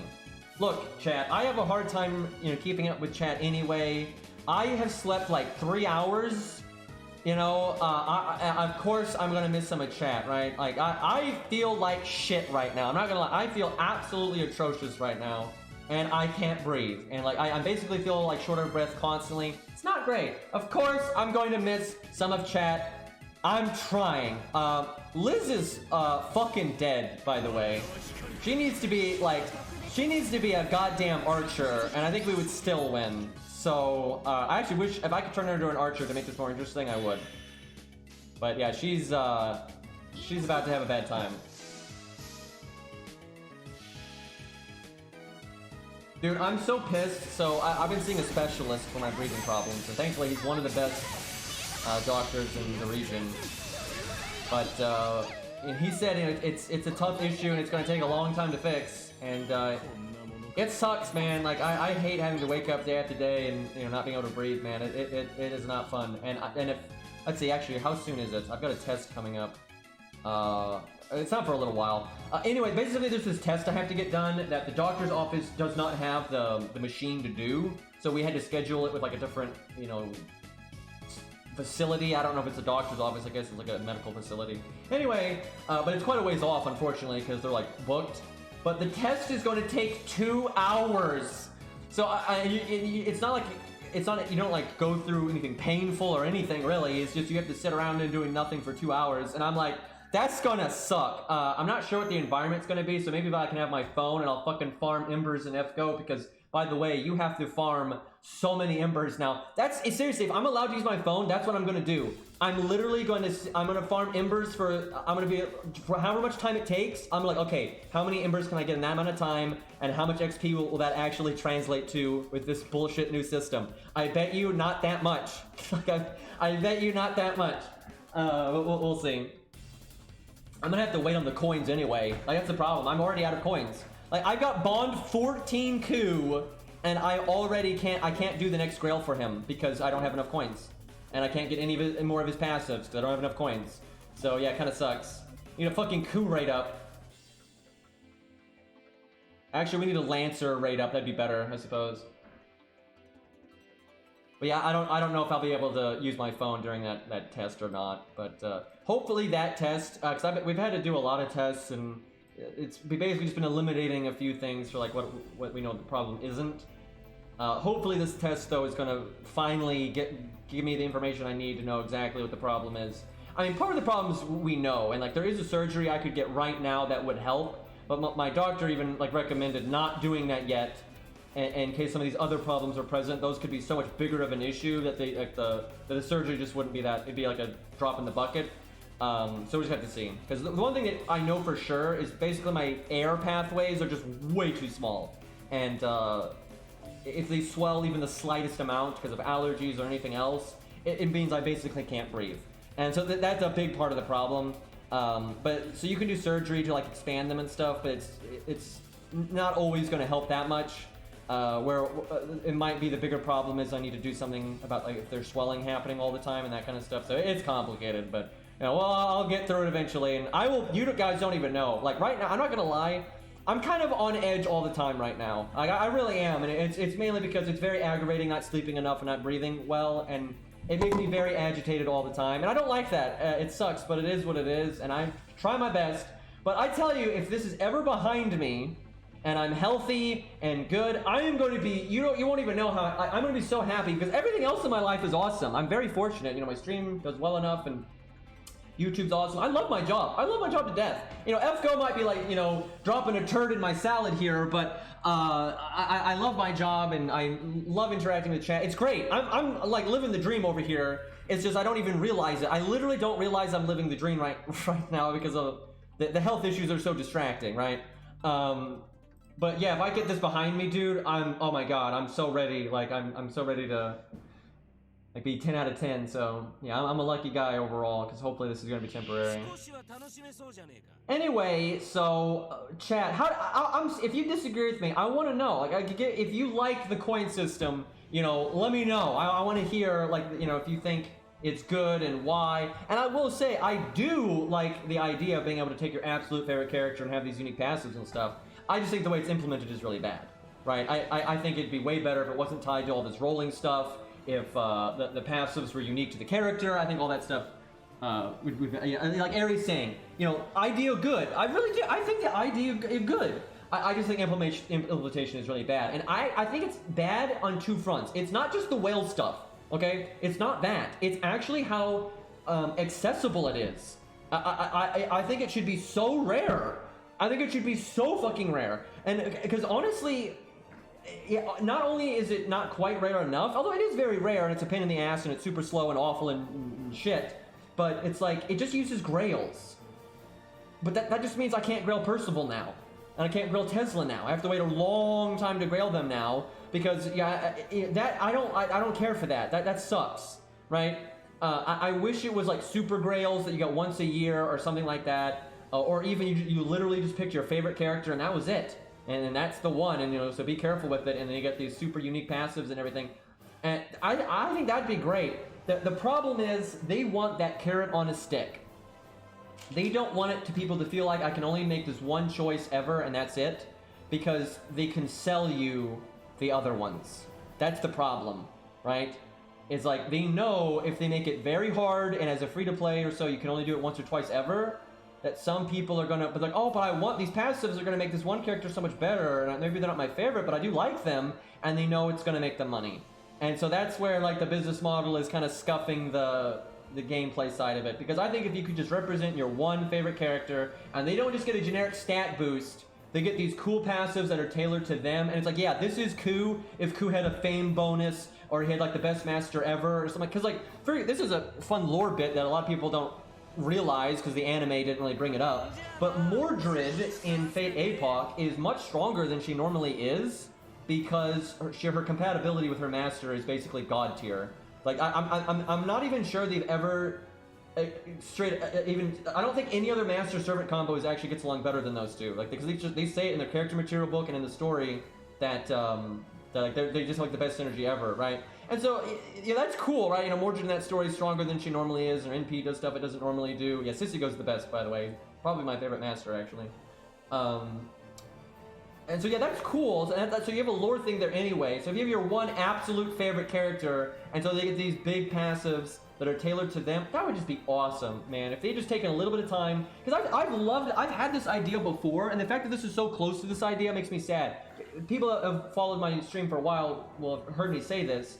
I've always said that I thought it'd be cool if there was a buff for every servant in the game. There was a buff for every servant in the game, but it was tied to being Bond 15 or Bond 10 or Bond 11 or whatever. Kind of like how Angra has a buff tied to Bond 10. I think that'd be super cool if everyone had that. And these passives are kind of like that. The problem is they're just so uniform, right? They're so dull. It's not like something tailored to the unit. Like imagine Geronimo, but at Bond 10 he gets this super unique thing just for him, right? That's awesome, right? So this is basically the system I wanted. They're just fucking it up really bad, which sucks because I can't imagine them, you know, now doing what I just said on top of this, right? I don't think they're gonna go that far by any means. Because I've always said that I thought that they were gonna do one more big thing to allow you to make your favorite character stronger. Like I didn't think 2K Foe and Faux Pas was the last thing. I thought there was one more. And here we are. And I don't know, maybe they'll do one more still way down the line and go to level 200 eventually, but I hope fucking not. I don't think the game could sustain that, to be honest. Why is Scatty on the team? I mean, I guess it's a lore thing, so I guess we can make that work, but I just why is fucking Scatty on the team here? Whatever, we're doing true Scatty stuff for some reason here. But, as for the new dailies, I'm glad that they added them because they are legitimately better than nothing. It's just disappointing. I would have much rather they did dailies that are more exciting, like you have a boss you can fight to get like even more QP. Like you could do the old dailies and get QP that way, or fight a dragon and get like, you know, way more QP, you know, maybe once a day or however you want to do it, right? Stuff like that would be a lot more fun. And then also, this doesn't address the issue with mats. The daily update is just the QP up the doors. It's just bigger doors. I'm serious. For those that haven't seen it, the daily update is the doors that give QP now have like 20k more health. That's it. And then now they drop like 3 to 4 million QP instead of like, you know, 800k to 2 million. It still costs 40 AP, all that stuff. It's not interesting gameplay. Just not new mobs. It's just giant doors. That's it. And then the green dailies for like skill gems, they didn't get updated. They're shitty as always.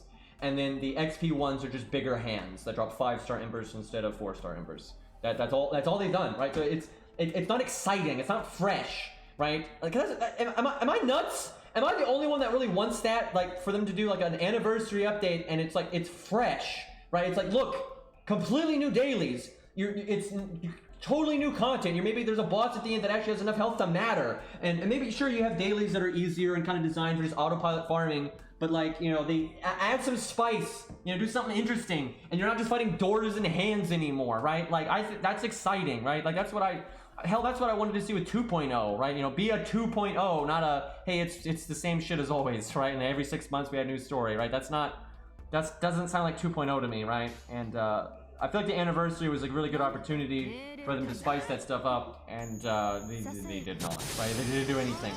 But it is better than nothing, right?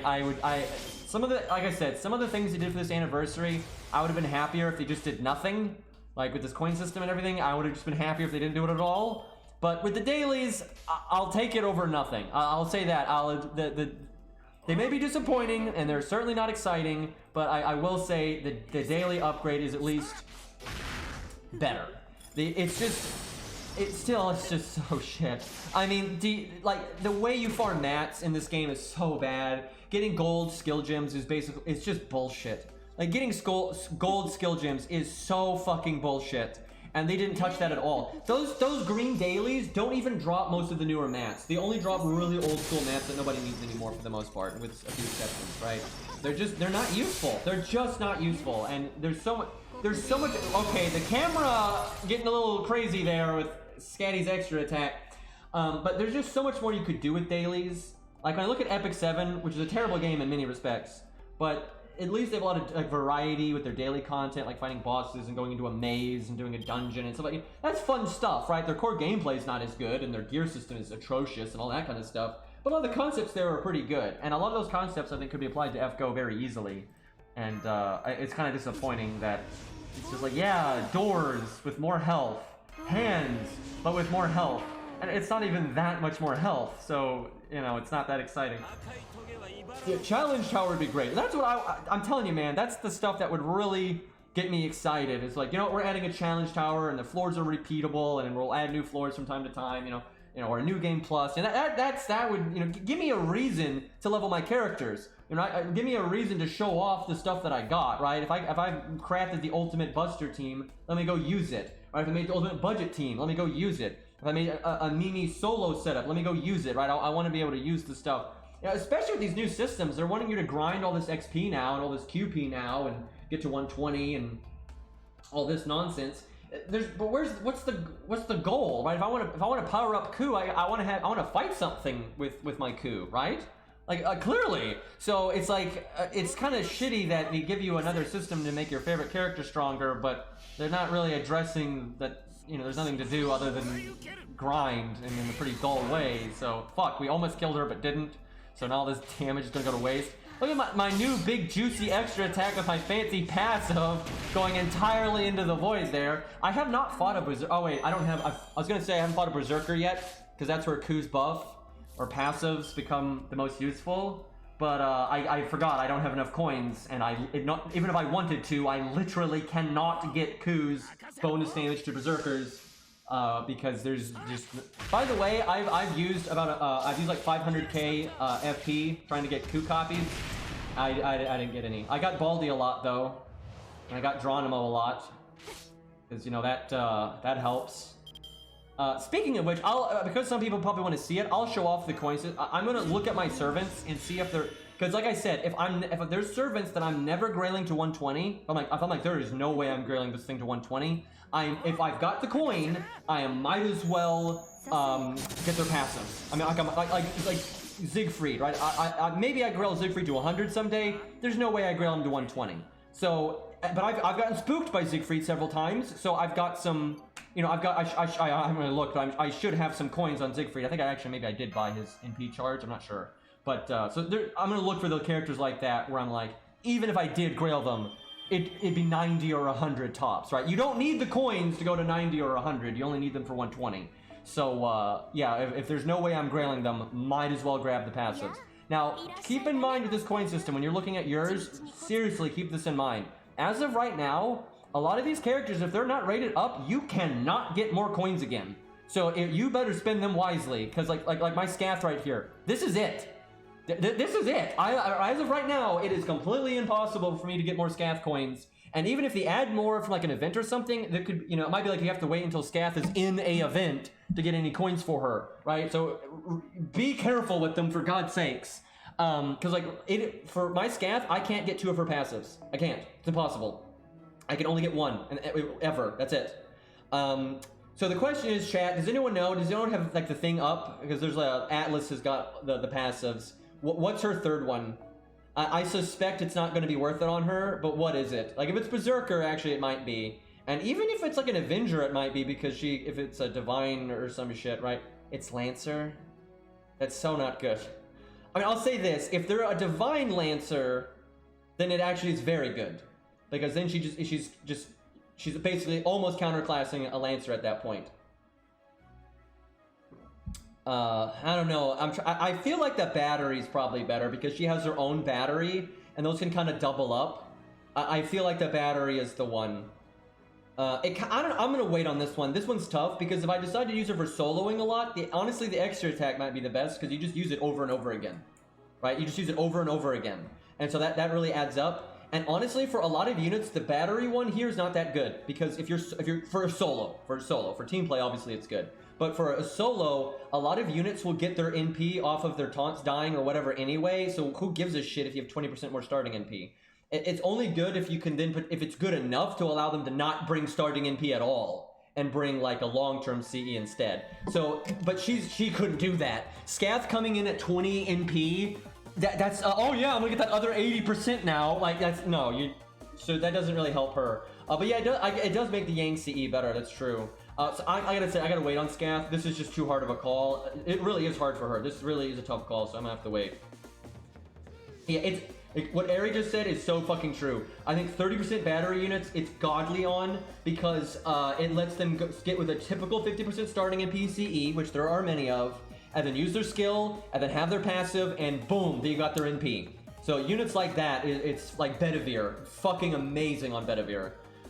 It's actually so good on Bedivere, actually means, I doubt I have enough coins, but if by some miracle I have enough coins, boy, that's weird. I listened to this music that's all like upbeat, and I was sitting there saying there's no way I have enough coins, and I'm like, it's like really sad, and then I heard that music, that was weird. Yep, can't do it. It's great. Guys, just get Bond 15, guys. Guys, just get Bond 15. It's fine. It's free to play, guys.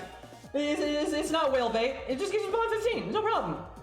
Well, that sucks. And of all my units, it's probably one of the ones that could just see a huge benefit from it, and there's no way. He's story locked. There's no way.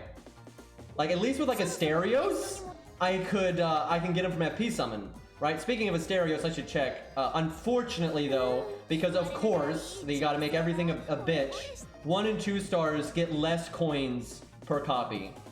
I think they get 2. You have to get an ungodly amount of them to be able to get any of their passives. Because, of course, like, just of course. Like, you can spend millions of FP and not really go anywhere with that. I think Cairo said he just spent a huge amount of FP and he wasn't able to get anywhere with Hans.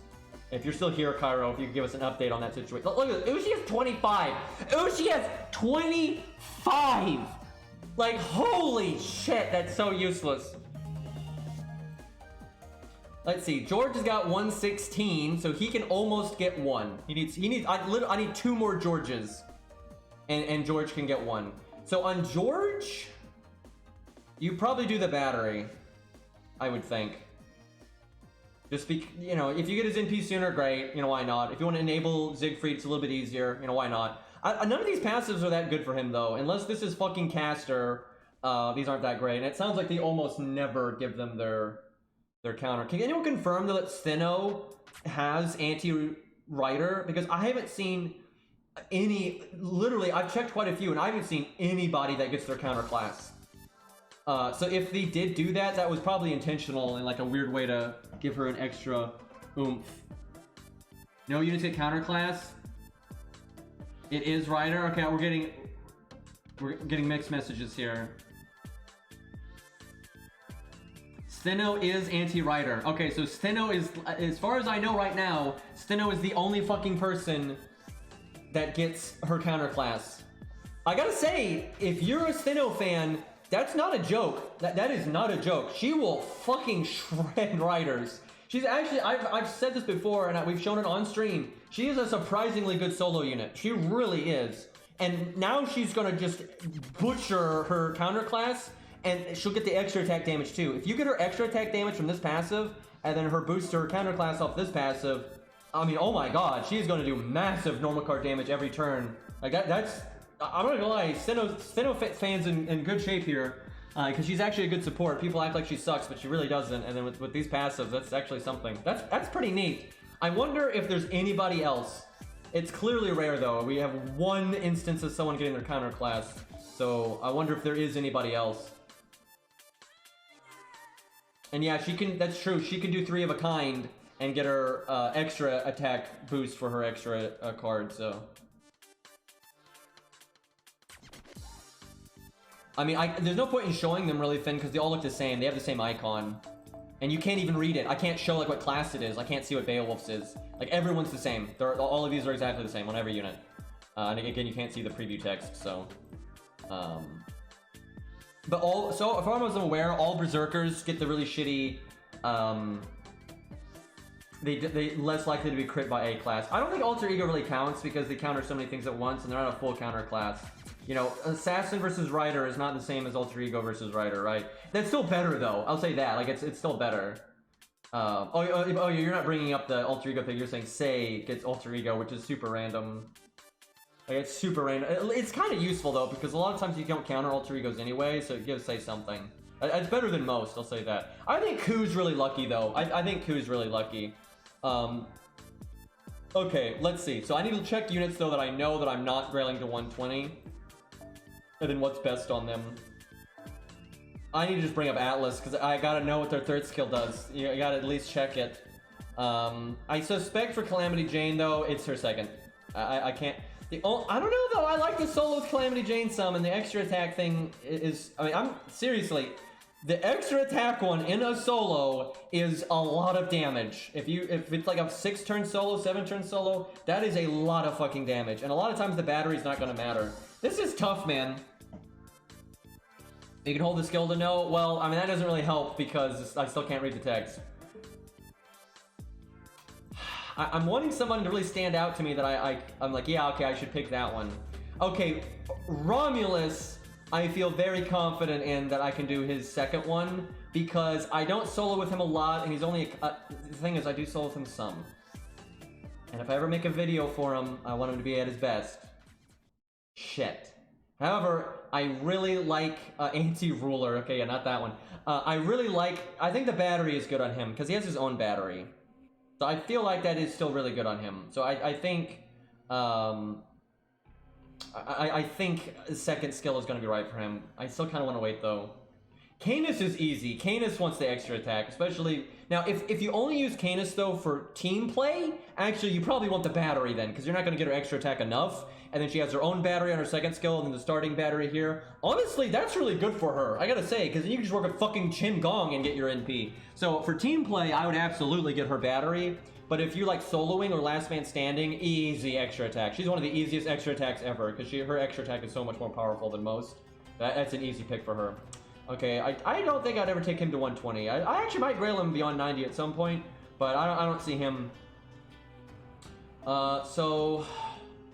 Anyone know what his third skill is? I swear I just need to bring up Atlas, because it'd be rare that I would actually pick it for him. Saber, oh, of course. So I think it's gonna be second skill, because he absolutely can work with that. What's his battery? Isn't his battery 30%?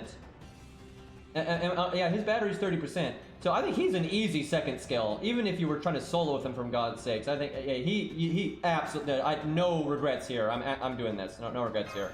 Also, I could be spooked by him. It is possible that I get more coins for Lancelot at some point.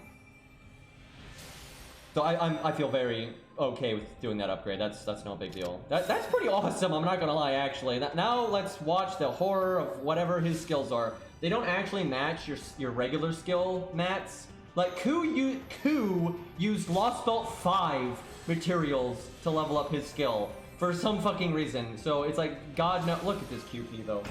Oh my God. We're gonna be farming QP forever. We're gonna be farming QP forever, dude. Oh, there it is. There it is. Okay. Yep.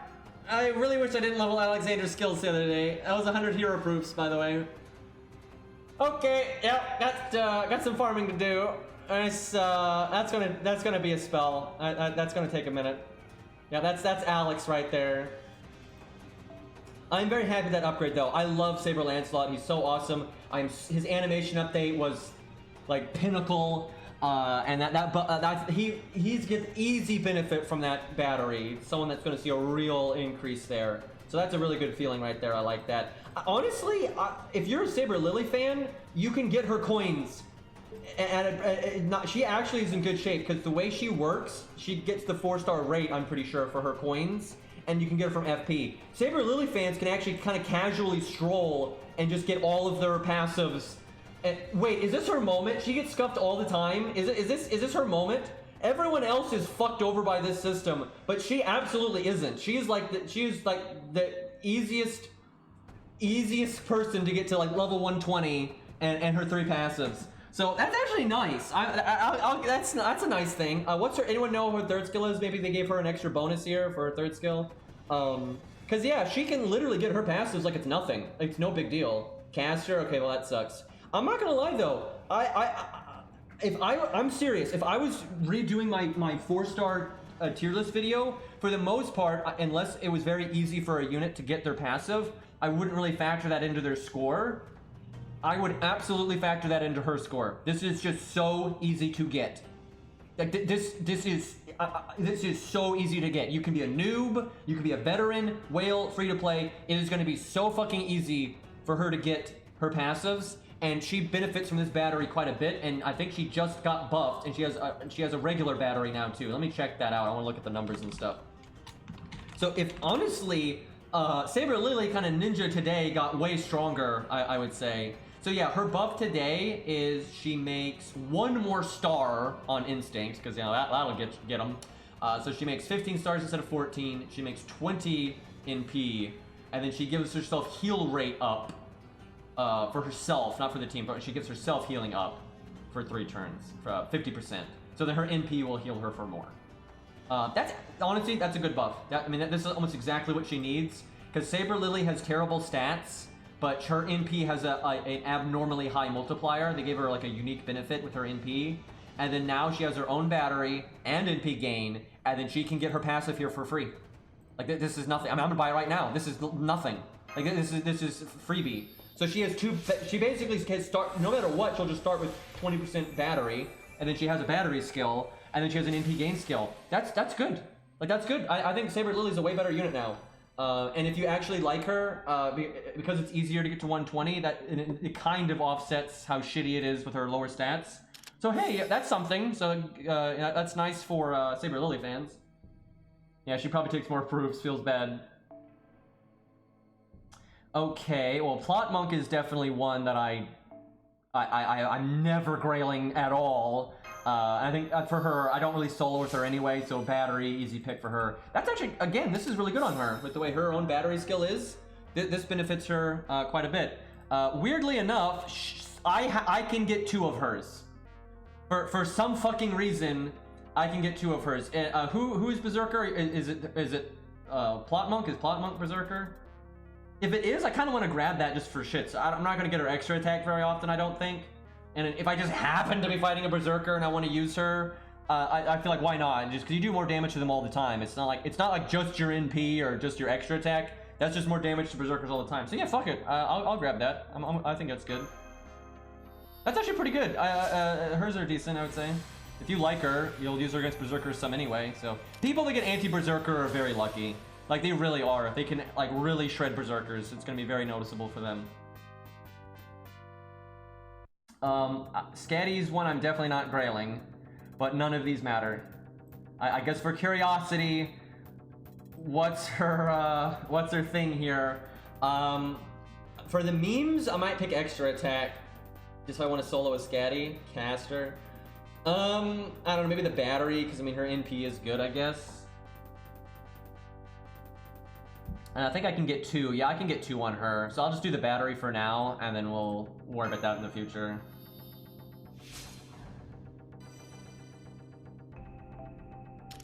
And so for those that don't know, with the grailing thing, it only matters if you're planning on grailing them to 120. If you're only planning to grailing them to 100, you can blow your coins on passives as much as you want, and you don't have to worry about it. I guess Jolter's one I'm definitely not grailing. What's hers? Now, because of her class, this could actually be good, because she's at neutral all the time anyway. So for her, her 3rd one could be quite good. It's Avenger, though. Okay, now you're just... That's like the one that's not good. That's like, why couldn't it just be something normal? Right, you want it to be a class that'll show up a lot, like a Saber, or an Archer, or a Lancer, or something, or a Berserker, right? You don't fight Avengers very often, so that's really not that good. That sucks. Normal Joan of Arc got ruler? What the fuck? That doesn't even make sense. Honestly, then for her, I kind of feel like it's the battery, because I mean, she's certainly happy to have the battery. Dante's is Avenger too. Shit, his should have been ruler. Obviously, that'd be too good. It's obvious that if it's too good to give them their counter class, they just won't. Like, it's obvious. They don't want it to be that good. I think we'll go with the battery for her, and I can get a second one, but I think I'll wait, just to be safe.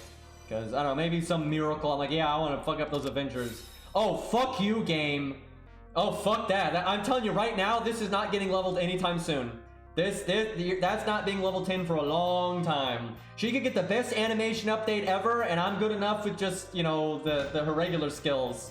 That ain't going anywhere for quite a while. Fuck that. Okay, well, let's see, what else we got here? I may well grail Enkidu to 100. I don't think I would ever grail him to 120. No hate for Clayboy, it's just grailing to 120 sucks. I don't want to do it. You really don't want to do it. It's awful. And so if it's not like Ku or Billy or Mori, it's not happening. So I'm safe to use his coins, and because I get spooked by Enkidu a lot, apparently I have a lot of coins on him. I'm surprised I have that many. Alright, what is he? Zerker? I like how people are ahead of me on this one. Is that what people are saying though, is Enkidu Berserker? Because that's good. That's actually really good. Shit.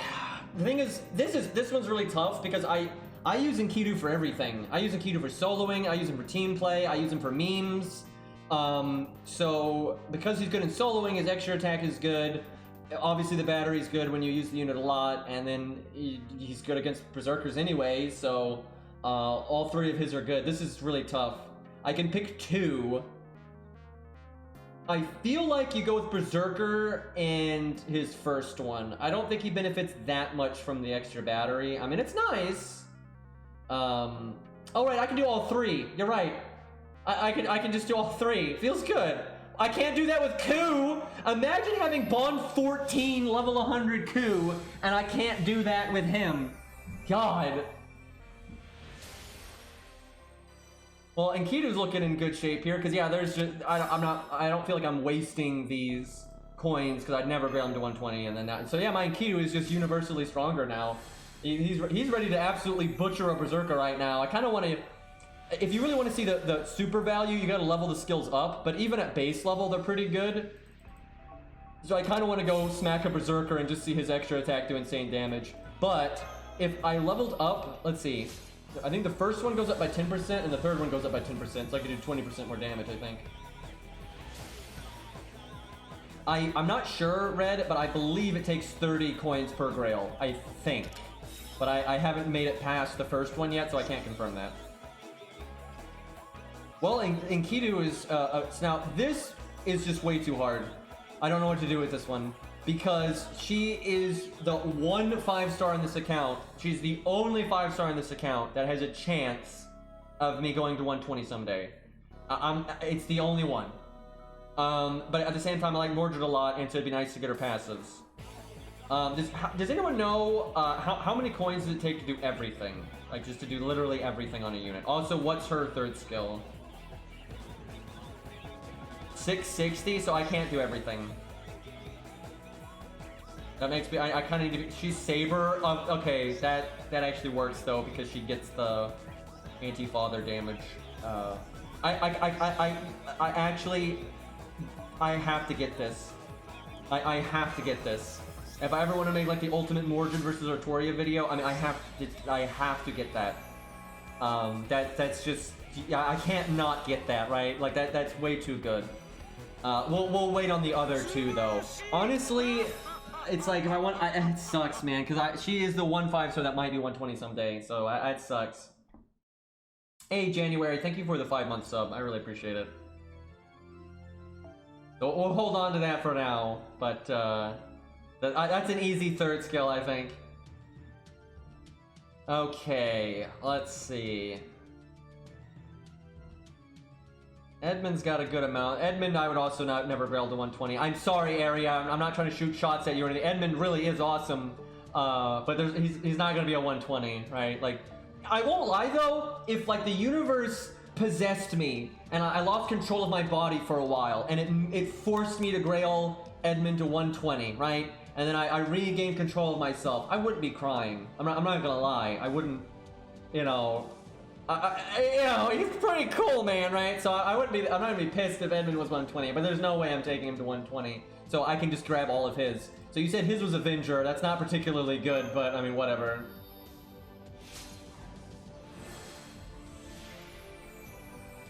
The only servant I know that is absolutely getting to 120 is Ku. It is such an awful system. For everyone else, I'm not sure. It's rough.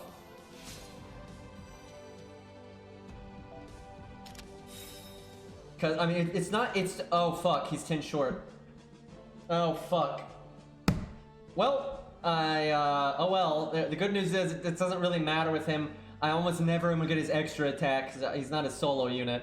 But that in the battery was the best one. But yeah, that's not great. It's not great.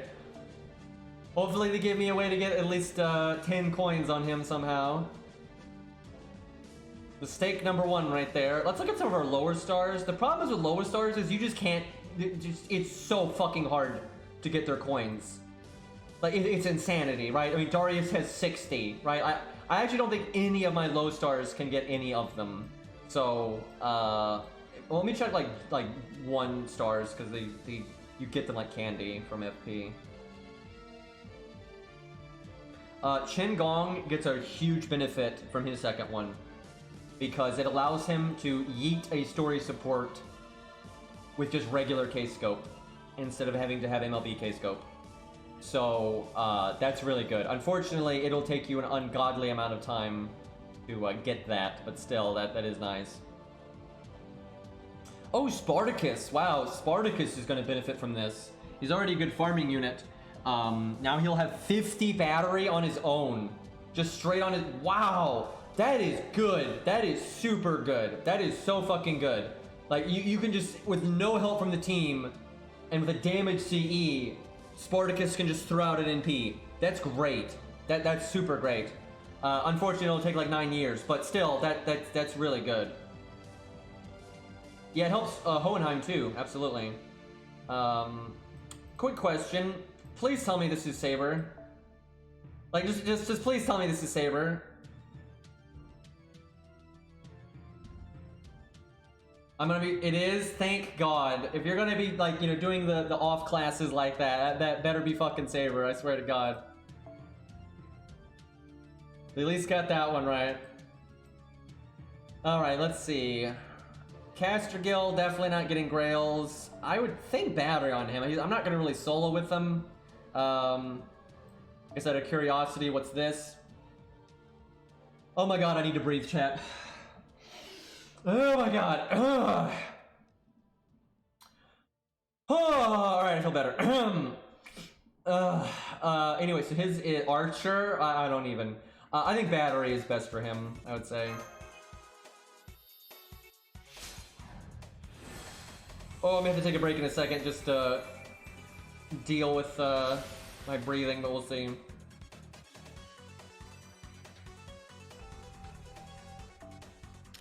The Ishtar. We'll hold on for now, just I'm not really sure what I'd want to do with the other. Oh, I don't have enough anyway. Never mind. Well, safe bet for the battery, I would say.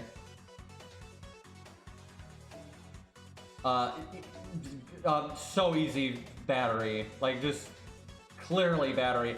Unless you're soloing with her, then it's the extra attack. Oh my God, I just realized that actually...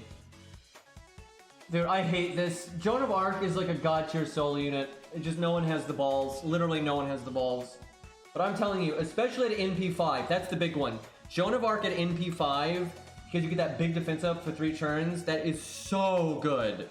So if Joan of Arc is level 120, 2k foed, has her passives, NP5, heal boost command code, I mean, she is a godly solo unit. And she'll at least, this actually will speed things up though, her having this, because she does 3 of a kind every turn. Her extra attack will actually hit like a truck. So that actually helps her quite a bit. But I'm going to give her the battery just because it just, from a practicality standpoint, that's obviously the thing to go with.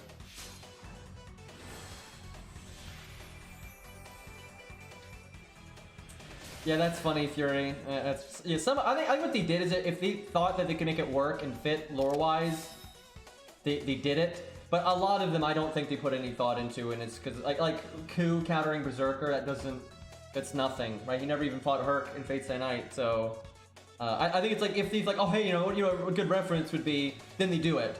But I think for quite a few of them, they're kind of just doing vague whatever. Should probably wait on Gwaine. My ult account though has him NP5, so I can get a lot. Oh shit. Oh god, I don't want to. Is it bad that I don't want to 120 anything on my ult account just because it's such a bitch of a system? Like I don't wanna. Like I can handle it for like Ku, but oh my god. Although I will say having Gilgamesh at 120 would be really cool because it'd be really fitting. Getting that insane normal card damage, right? You want that Gate of Babylon, right? You know, fucking shit up, right? But god, it's so much farming, dude. I mean, it's just so much farming. Like, and I just want to grail other things. That's the problem. I really don't like this system. I wish they just done super grails and you only get them once a year or something, right? Like, I think that's way better. If Protoku got an animation update, maybe. But I like regular guilds so much, and I like to mix it up. I don't know. The ult account I'll probably just hold on to for a while.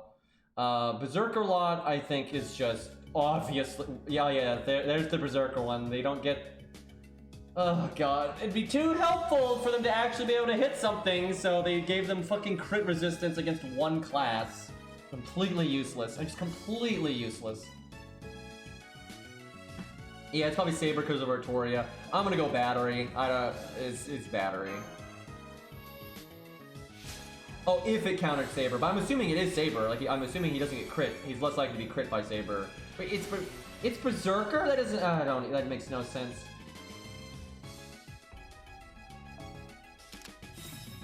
Yeah, when are you gonna do an AoE Berserker against Berserker? Yeah, what the fuck? That's one of, I'm not gonna lie. The Berserker ones in general are bad, but that's probably the worst one. That is so bad. Like, that makes so little sense. Like, it's already terrible, but that just makes it extra terrible. Chat.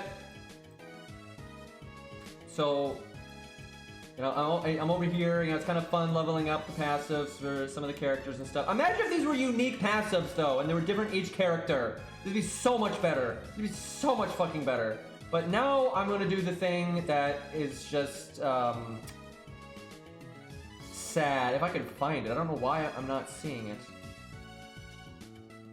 Oh, do I have to... Wait, what the fuck?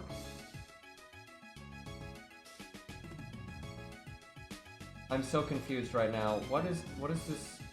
Oh, I see. God, the sorting in this is terrible. It's because there's not 4 and 5 star. Yeah. This would be nice. This would be nice.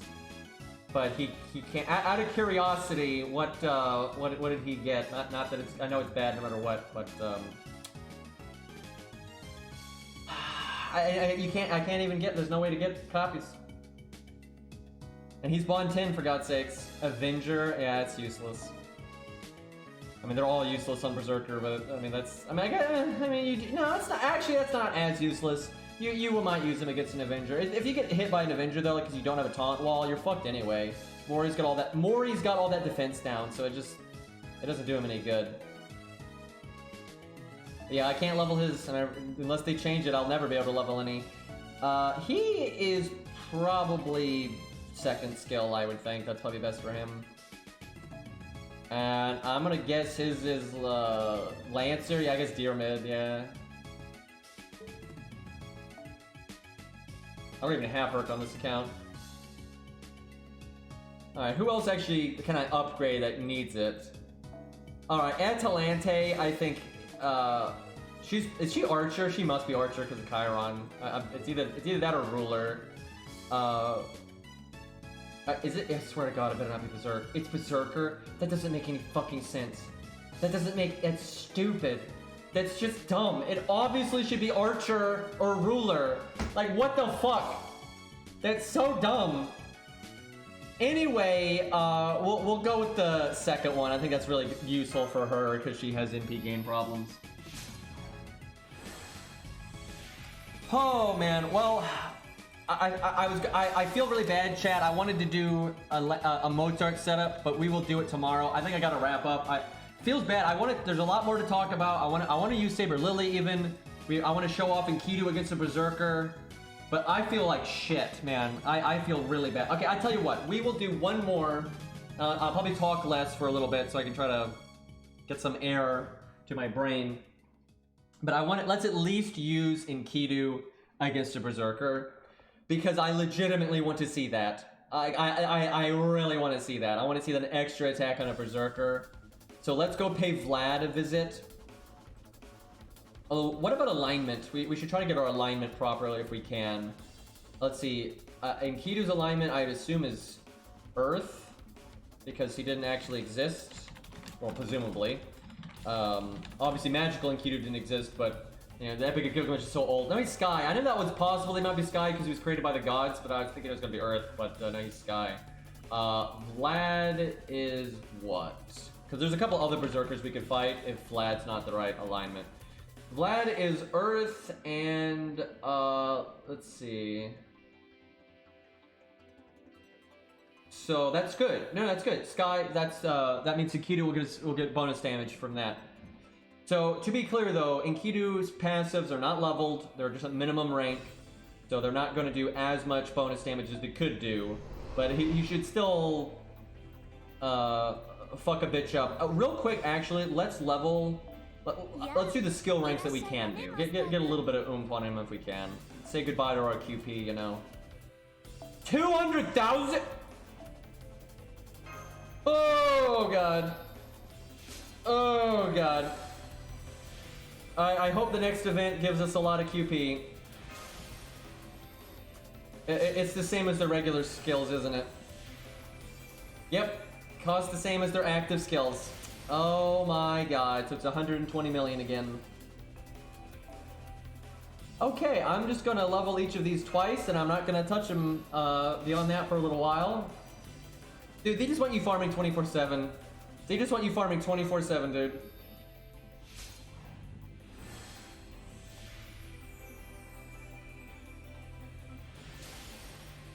The real reason they raised the QP cap? Indeed. Dude, I'm telling you, whales are taking advantage of those auto farm apps so hard right now. And they're just gonna farm QP and because who wants to? You literally have to farm those stages like hundreds of times. Like, who the fuck wants to do that? Like, I'm telling you, people are gonna just use those auto farm apps so much because, you know, this shit's boring. Alright, let's see here. And whales, because the thing is, regular players, their AP is going to limit them a lot, but whales don't, you know, they don't care about that. So APs can just farm, and they can go do something else, right, if they don't want to, like, play the game and do that, so...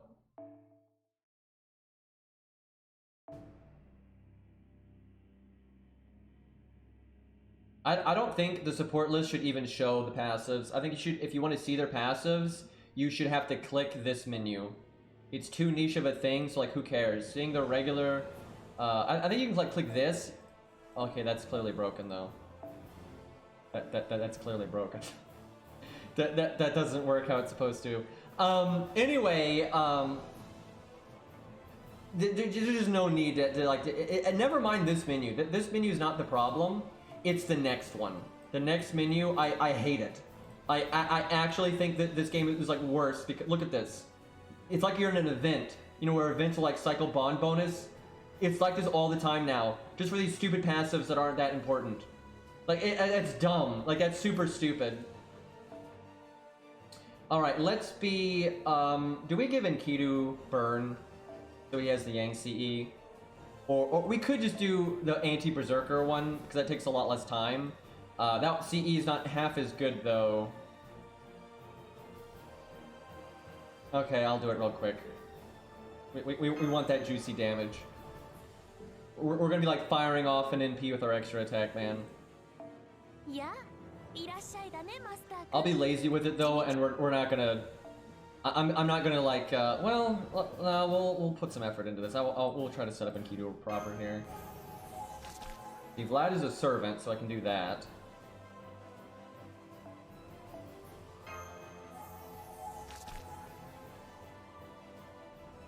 Okay. Good guy Clay. We will... I guess we won't apply burn with our Buster, and we just hope we apply it before that.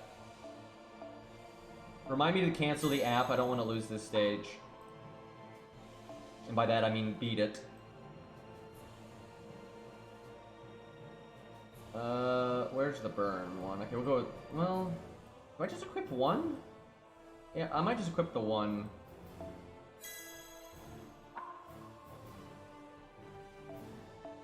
He's good with Merlin here, but it's equipped to someone else and I can't be bothered, so I'll just do like the generic crit one.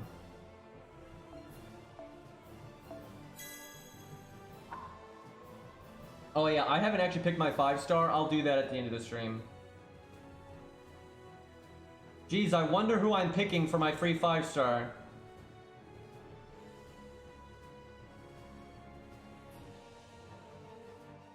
Walter, yeah. What do I put on these? I am so tired. Not only am I having trouble breathing, dude, I'm so tired. I wish I had gotten good sleep last night. So I want to equip this, but of course it's equipped to... They didn't update the command code UI! Out of all the stupid shit in this fucking anniversary, they did not... How did they not up... They even said that they knew it was broken. It's been a year. How did they not fix that? Holy shit. Holy shit.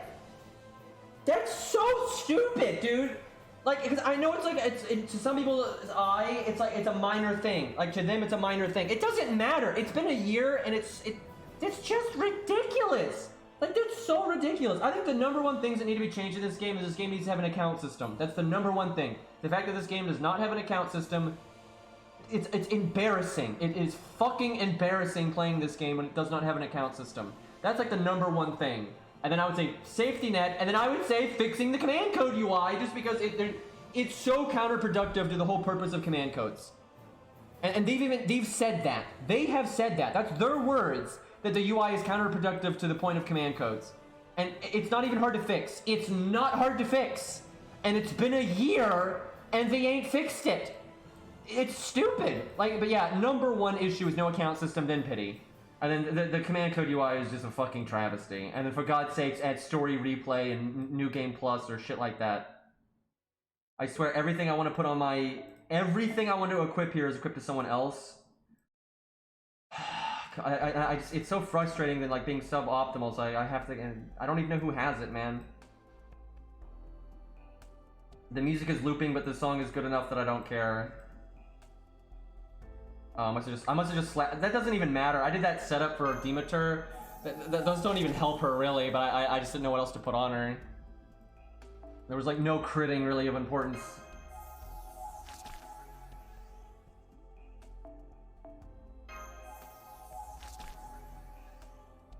Yeah, and the thing is, it doesn't need to be archaic. FGO doesn't need to be archaic. I think its art style has aged just fine. The voice acting's great, story's fine. I think the core gameplay is better than most other gacha games. But its core systems and UI, it's laughably behind everyone else. And it doesn't need to be that way. It just doesn't need to be that way. But they don't seem to care. Like, they literally don't seem to care. They're over here doing that stupid daily summon, which calling it that is a travesty. Like, they're doing stupid shit like that. Fucking doing animation updates for the mailbox, and then an animation update for the banners.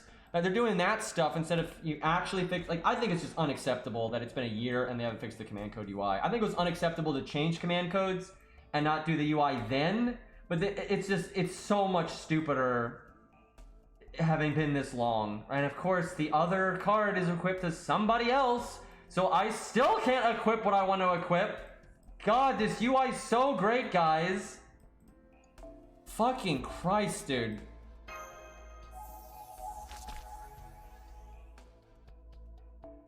Like, there's nothing about this game's core systems or game engine where they couldn't have a better UI. I've said this before, I'm gonna say it one more time though. It's like, all this space up here, why do we have all this space up here? We don't need any of this. We don't need any of this space up here. Up here should be your cards. The card should be up here. And I should be able to click this command code and just drag it, right? And you should be able to scroll with over here. And then you should have, these things should be like a filter for like 1, 2, 3. So you have like presets so you can put whatever command codes in 1, 2, and 3. And then you should have other filters that you can click like here for like, you know, sorting them into pillars. So like, you know, the pillar on this side of the screen is like the offensive ones. The middle is like the defensive ones. And so on and so forth. And you can like scroll sideways to go through the pillars. And then you just click and drag. You don't have to go back and forth every... There's nothing about this game engine that couldn't support that. This game engine can abso-fucking-lutely support that. And again, you have all this useless space up here that could be the cards, and you just drag them straight into the cards. And then you can drag them from card to card if you want to like change your mind on one. There's no fucking reason that they couldn't do that. But it's like, I just don't think they even have, like, they're not innovative enough to think of that kind of UI. Because they just don't care. Like, they don't fucking care. I mean, the majority of players don't use command codes because the UI is terrible. That's literally why. If you could just easily equip, like what I just described, it would be so fast and easy. Because you could, again, switch them between the cards and stuff. And then you could switch them directly from one server to another, which you can't do that right now. Like, and you can't even do it from the battle screen. Right, and that's what they've said. They said in an interview, that's the problem, is because like, they're so shit like that. But it doesn't need to be that way. You could go to the command code UI from the battle screen, just like the craft essence. And you should be able to switch them from one servant to the other, just like craft essences. And then that UI I just described, I think would be way better. And then you could even apply that logic to CEs, right? And you could have, like, because with CEs, you don't need, like, all this space up here and stuff, they don't need to be dedicated to the individual cards. You only have one unit. So it'd be each unit. You show your whole team right up here. And you can just drag the CE straight to that unit. And just one after another. And then you can switch them between the units up top. Like, am I nuts? What's wrong with that UI? That's just a better UI. That's basic as shit. That's not hard to implement. Like, what the fuck? You have a touchscreen. Use it. Like, the game has a touchscreen. Like, use the damn thing. Alright, well, let's see some anti-Berserker action from Enkidu here. He could do about 20% more damage if we actually maxed his skills, but it'll still be a lot. What card type do you want to put MP damage CC up on? Normally Buster, but it just depends on the unit. It's pretty specific to the unit. That's not the most common command code to use, but it's really good on like Mori or Hot Wheels, I'll say, because they like attacking before they're NP anyway. For supports though, the one that gives the team-wide NP damage up, you generally put it on an art card. But I don't think NA even has that one yet, but I could be wrong.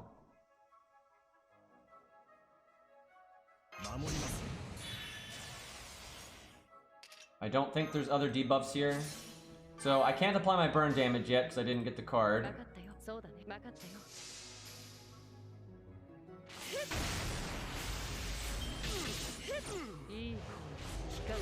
So his Buster card is especially going to do a lot of damage once we apply the burn, because he will get the Yang CE bonus, the anti-Berserker bonus, and then the anti-Servant bonus.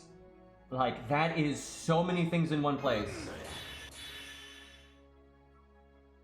I am very much looking forward to Elden Ring. I hope it's good. I will stream that, absolutely. Man, the dream would be, and I don't know how long it's going to take for some of these health issues to get sorted. My doctor thinks it's probably going to be a few years, which is a little depressing, but we're not sure. Gotta get the test back. We'll see. But I would be so happy that if I could play Elden Ring and be healthy again. Because it really has made it hard to, to do things, and I hope I can just, sit down and stream and make videos and feel good, right? Because I'm really looking forward to that game. Hopefully it doesn't come out when, like, can you imagine FGO finally gets their head out of their ass? And they're like, Challenge Tower, Story Replay, New Game Plus mode, right? They're just like hitting all the all-stars, and it comes out like right as Elden Ring comes out, and I'd be fucking annoyed then. I guess in the long run, though, it'd be nice. Okay, we do this card first because it has the burn on it. Alright, now we get to start seeing our damage here. Watch this extra attack. This ought to be pretty good. It's a really high hit count, though, so good luck figuring out exactly how much damage it does. Okay, yeah, no, that's a lot. That's a fucking lot. He has defense up. I should have brought the defense removal command code. That's going to eat into our bonuses here. But yeah, no, that's ridiculous. And he can do that every turn. Like, he can do that every fucking turn. And our MP is going to do more damage to Berserkers. I guess I throw this out. Why not? I don't see any reason to save it.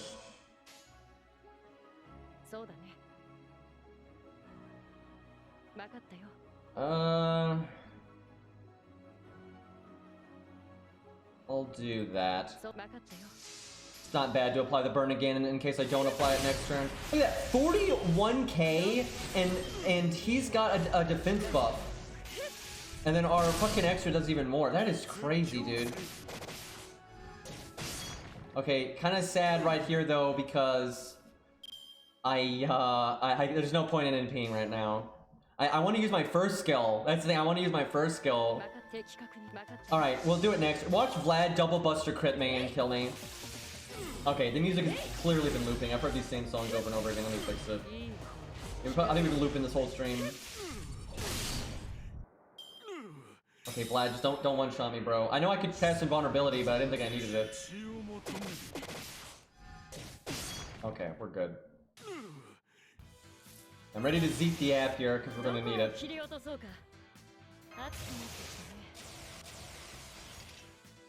Yeah, he might just be... I should have done the default Mystic Code, just for fun. Get the attack up, we'd have Buster up, and the attack applies to the extra attack. Oh, I should have done that. I don't need Atlas here. I absolutely should have done that. Man, this fucking defense up, man, needs to fuck off. It's running everything. I kind of want to do this one more time and really maximize that damage. But maybe we save that for tomorrow. Yeah, I'm ready to cancel, but thank you for reminding me. You can never remind me enough to zeet the app, no matter what I'm doing when it comes to this stuff. Losing these stages forever would suck. On one of my accounts, I have Kiara available, and on this account, I got all the wanted quests. It's kind of nice.